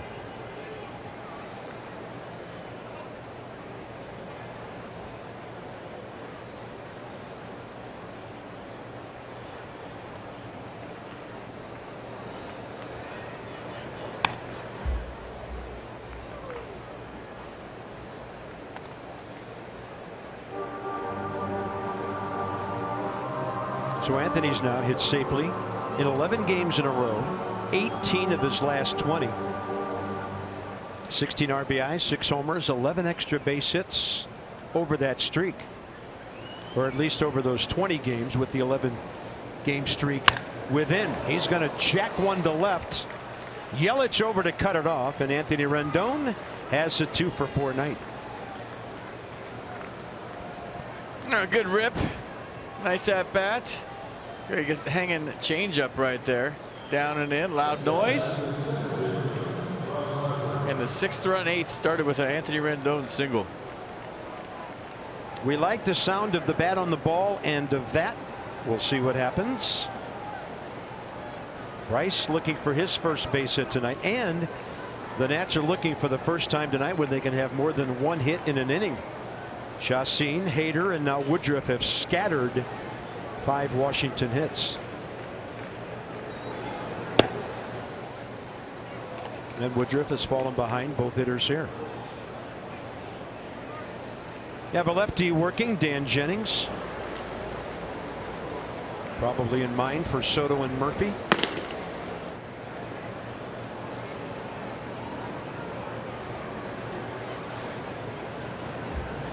Whoa. Look out. And a bunch of pitches up and in tonight. Has anyone ever hit that Toyota out right in center field?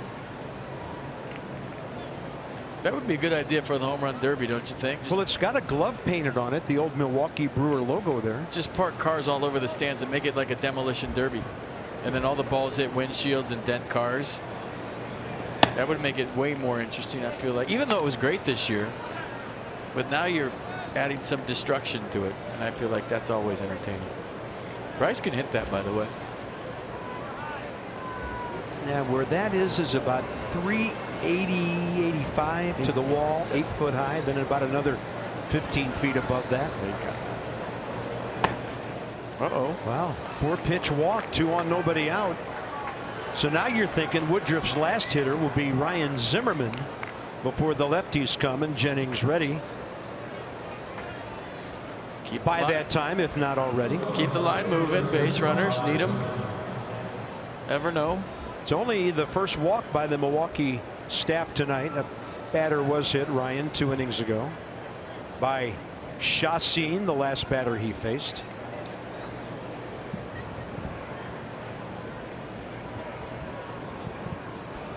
$26,073 here tonight, and the ballpark quiet.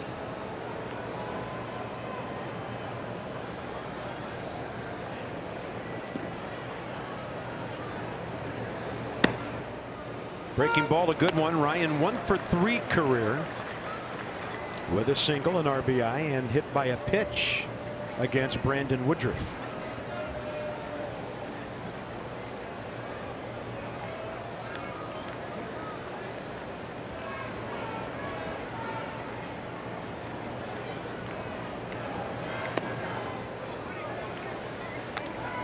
Something Beltai can drive. He hit the ball hard twice tonight on the ground both times. He's looking to get under one here. Create some lift.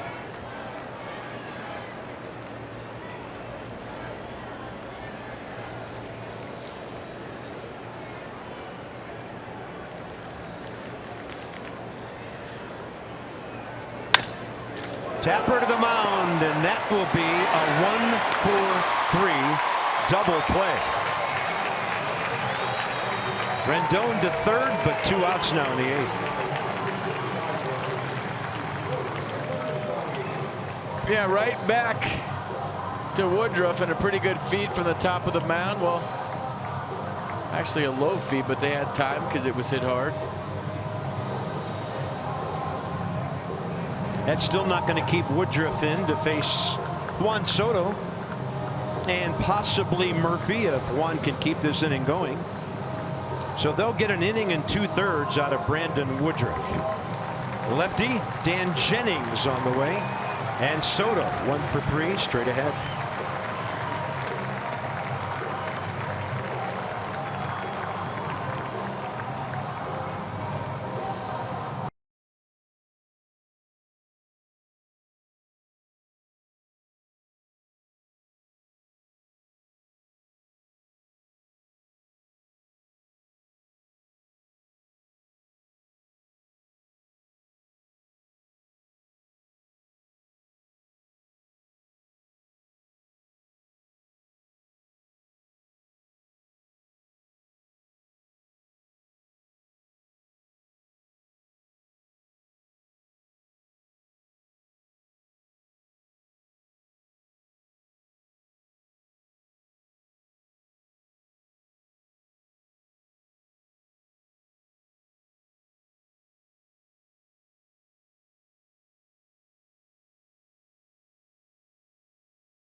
Jeremy Hellickson has won his last 2 starts, so he will take the mound tomorrow night with a record of 4-1. And then Junior Guerra will be coming off the DL. He's been on there with right forearm tightness. They'll get him back tomorrow. He's 6-6 with a 3.23. 7:30 Nats Extra. Johnny and Ray Nats Extra. Masson 2 prior to game 2 tomorrow night.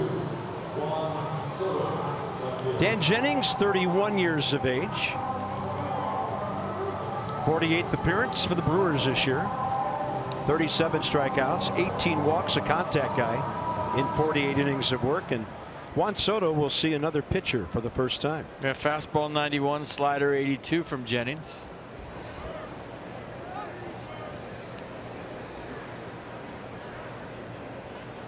Soto tonight, infield hit last time up. 1 for 3. Nasty breaking ball from one side of the plate to the other, and he got the edge. Did he? He got the call, huh?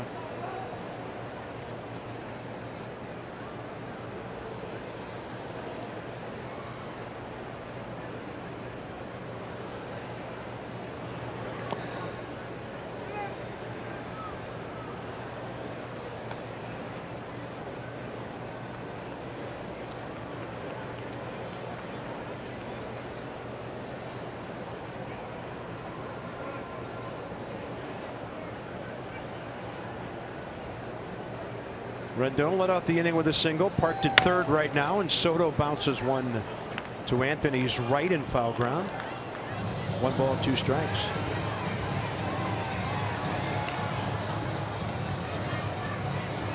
Yeah, base hit here, you get within 4.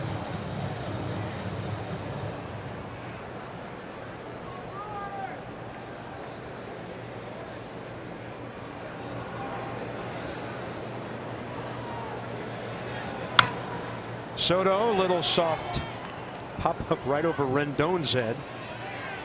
And Shaw playing so far off the third base line, no chance to get there.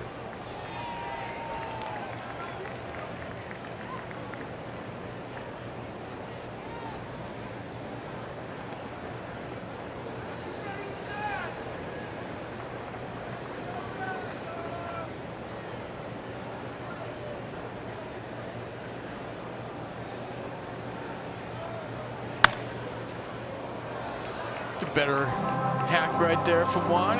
He got fooled on a slider before. But if that was fair, that might have been a hit. A shot a little more closer to third base.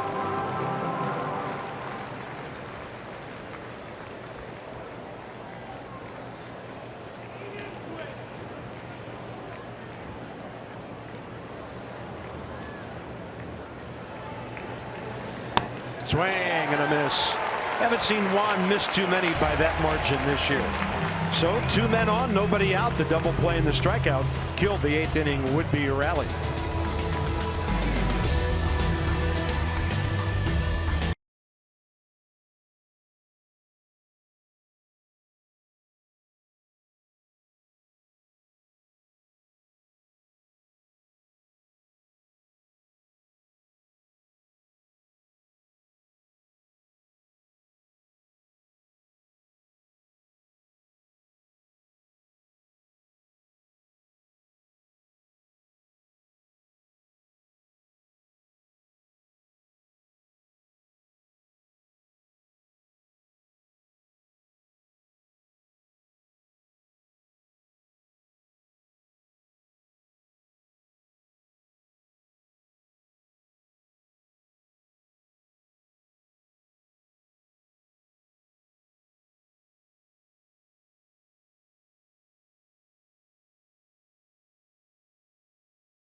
By Lexus.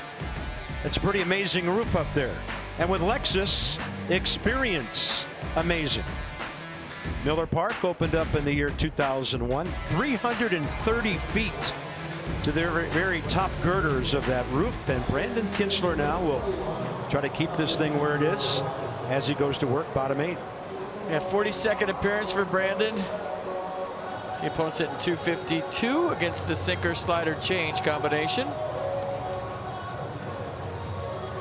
But how about some Toyota case for kids? You've been waiting all night long for this one. Washington area Toyota dealers help children and families. They're making a $44 donation to the Children's Inn at NIH for every strikeout by a Nats pitcher this season. So for Brandon, appearance number 42. That ERA's come down quite a bit. 3.72 right now.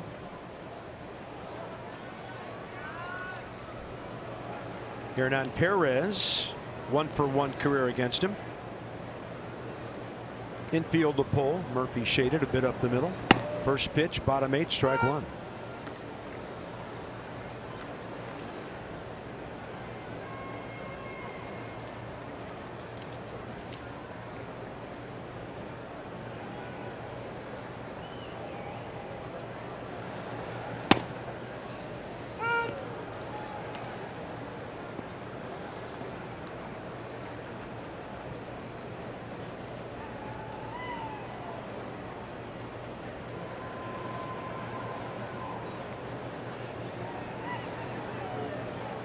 And the 0-2.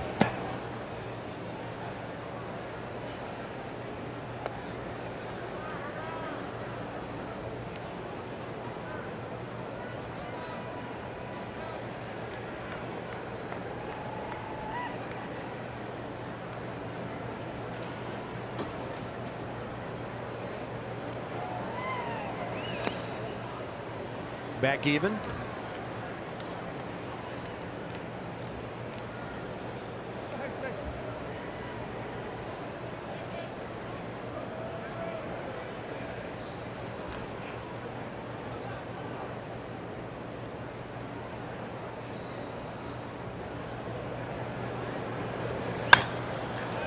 Daniel Murphy measuring that one.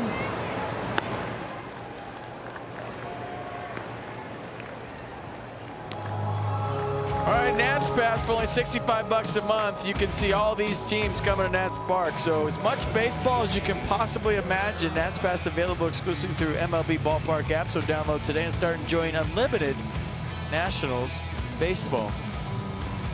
And Brandon probably just getting some work in here today. Not accustomed to being a game down by 5, but hasn't pitched in a while. Here at Kratz. And a swing and a miss. I was looking at the Cubs box score just now. In a 7-1 game, Anthony Rizzo pitched a third of an inning. Wow. Obviously the Cubs behind 7-1, but yeah, you would usually associate that with at least a double-digit sort of situation. You know, down by 8, down by 10. That's right-hander Jacob Barnes, by the way. Seeing that all over the league this year. The Brewers used 2 position players to pitch 3 innings yesterday in an 11-2 game. Yeah, I've never heard of 3 innings before. That's crazy. Well, I think, you know, when the third time around is such a big thing and you're going to your bullpen early, or you're taxing your bullpen more than ever before. Very few pitchers get the luxury of going the third time through the order now. So you get into July and you get into August and your bullpen's on fumes, you have to use position players on certain days. The Diamondbacks lost a game with, I think, Mathis pitching a tie ball game. That ball is hit a long way to center. Bryce measuring it. Good running catch, reaching up at the last second. 2 outs. Nice play.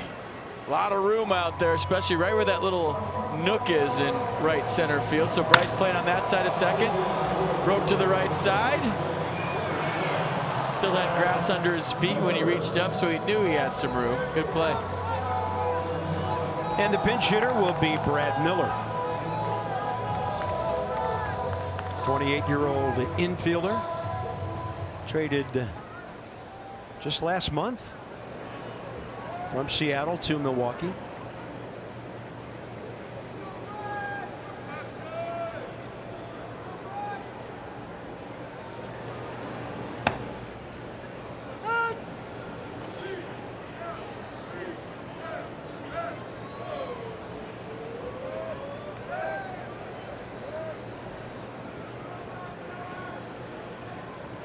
And Miller as a Brewer, 0 for 6 as a pinch hitter. Brandon Kintzler trying to get a 1-2-3 here. On the heels of Sean Kelly's in order 7th inning.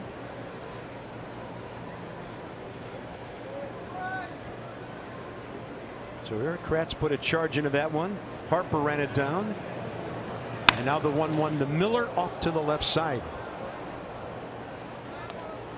So what's the difference between doing radio and TV? You just have to be more descriptive?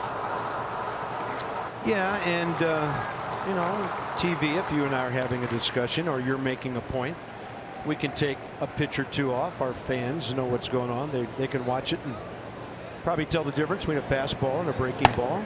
And yeah, it's the whole thing. Radio, the announcer, your eyes and your ears. Our director in my left ear said cameras, and our producer in my right ear said pictures. Cameras and pictures. When I said, what's the difference between TV and radio? Right in there, and a 1-2-3 for Brandon Kintzler. Whether you heard it, whether you saw it, a pretty good inning. Murphy leads off, top 9 straight ahead.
ninth inning, but we got to do our fourth drive of the game, and it has to be Christian Yelich or Daniel Murphy, excuse me, the bomb.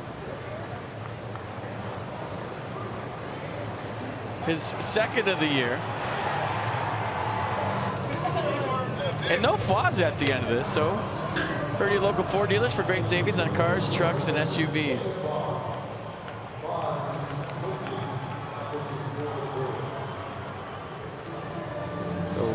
He's had some good hacks tonight, and he's going to take some more off Jacob Barnes in his 37th appearance of the year. 37 strikeouts, 17 walks. Load him up a few times and see what happens.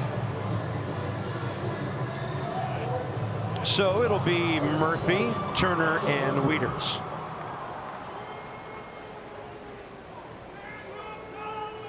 Daniel Murphy 0 for 2 career with a base on balls against the right-hander Jacob Barnes, 28 years of age.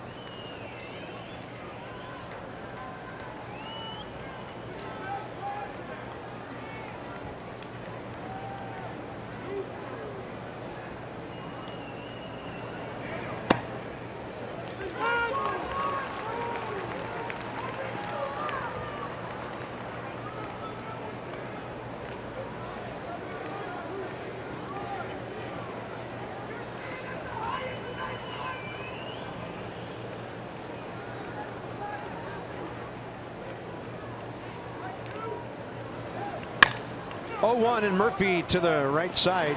That's the shortstop. Saladino way over there for the first down. All right, MLB at Bat is your #1 Nationals app. Customize your experience to catch every moment this season. Get Nationals home screen icons, features such as MLB.TV Game of the Day, pitch tracking, all kinds of neat stuff. Download MLB at Bat today.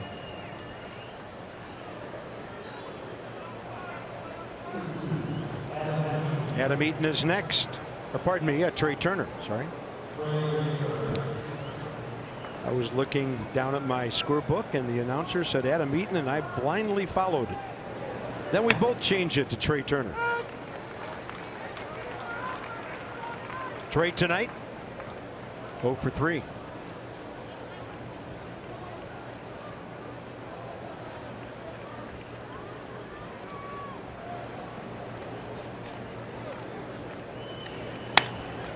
Got a fastball, and off to the right it went. So the Cubs beaten by Arizona tonight, 7-1. Brewers are 2 outs away from a feel-good night for them when they could gain a game after all they've been through over the last 2 weeks. Nats will have to battle or be 6 behind the Phillies and the Braves. That one came up and got Eric Kratz.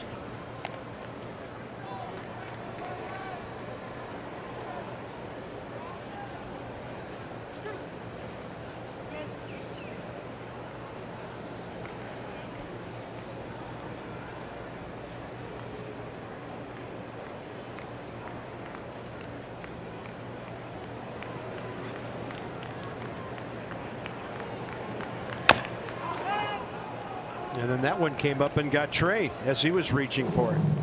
You know, it's important to start putting together some back-to-back well-played baseball games. We talked about in the Open today, and today was not a well-played baseball game. And the reason it is not so much to catch the Phillies and the Braves, it's to give everybody the opportunity to make some trades to make you better. And it makes the decisions easier, Carp, to make those trades if you're playing well coming in the trade deadline. If you're not, it's kind of hard to give up a prospect for somebody and think that this guy's going to be the magic cure, one guy. Yeah, for 2 months. So now all of a sudden you start playing well, you string together 4 or 5 wins, and as a front office and an ownership group, you say, yeah, here we come, let's do it, boom, make a trade. But if you're not playing well, that decision becomes even, I think it becomes real hard, to be perfectly honest. There's only 1 week left, so I mean it's time to giddy up. That's a swing, says Mark Wegner, the crew chief. Got it first, and Trey Turner is gone. 2 down here in the 9th.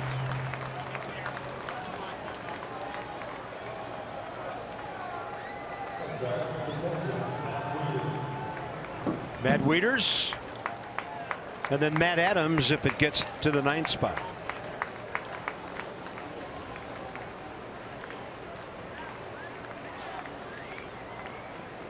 Matt Wieder's first appearance against Jacob Barnes.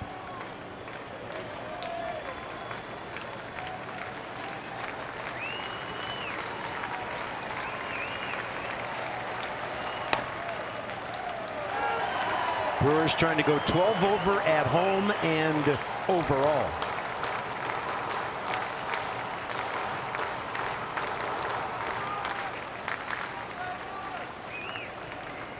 Probably 3/4 of the crowd has departed. I was going to say 2/3. And I think it might be somewhere in between what you and I said. I can't see those that are sitting up above us if there are any left. Yeah, there's nobody there.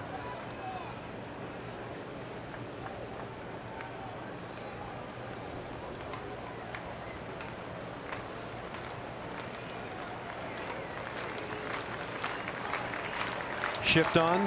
Perez well out into right field. Wieder's rolled one between the shortstop and third baseman up the middle last time for a hit. Just to the left of the bag.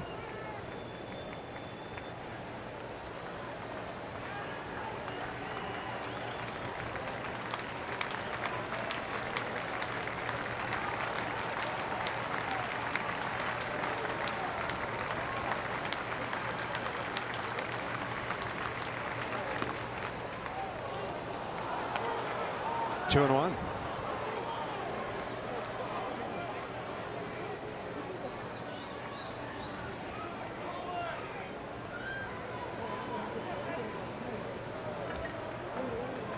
Pardon me, 3-1 now.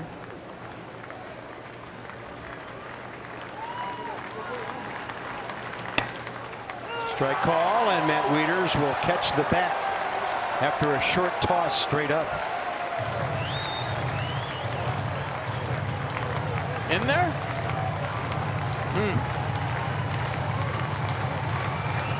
Lentz did not influence the outcome of this game in any way, shape, or form, but he's had a rough one back there.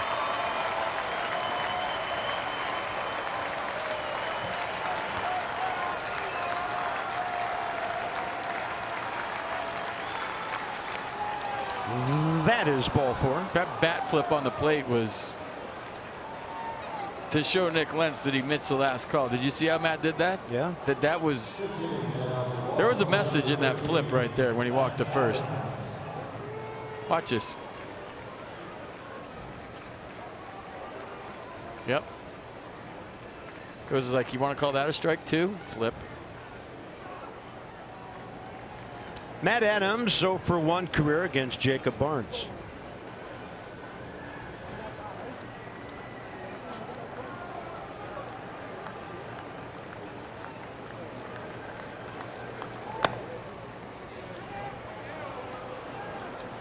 Ball one, mound visit. How many they have left?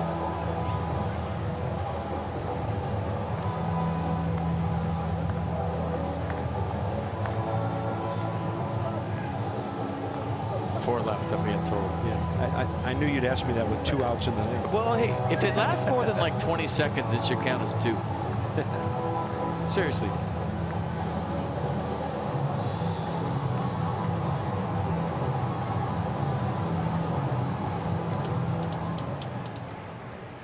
Great numbers by Matt.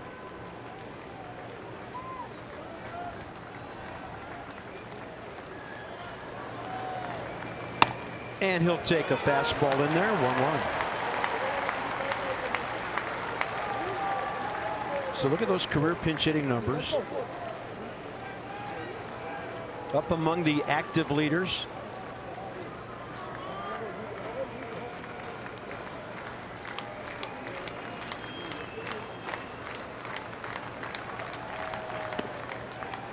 Low and away, 2-1.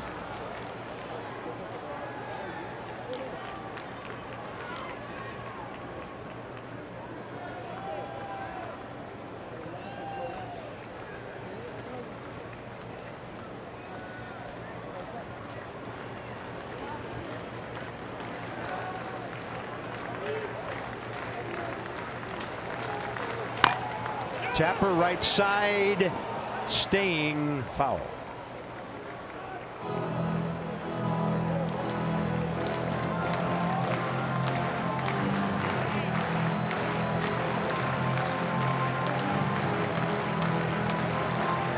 Johnny Holliday back in the studio with his buddy Ray.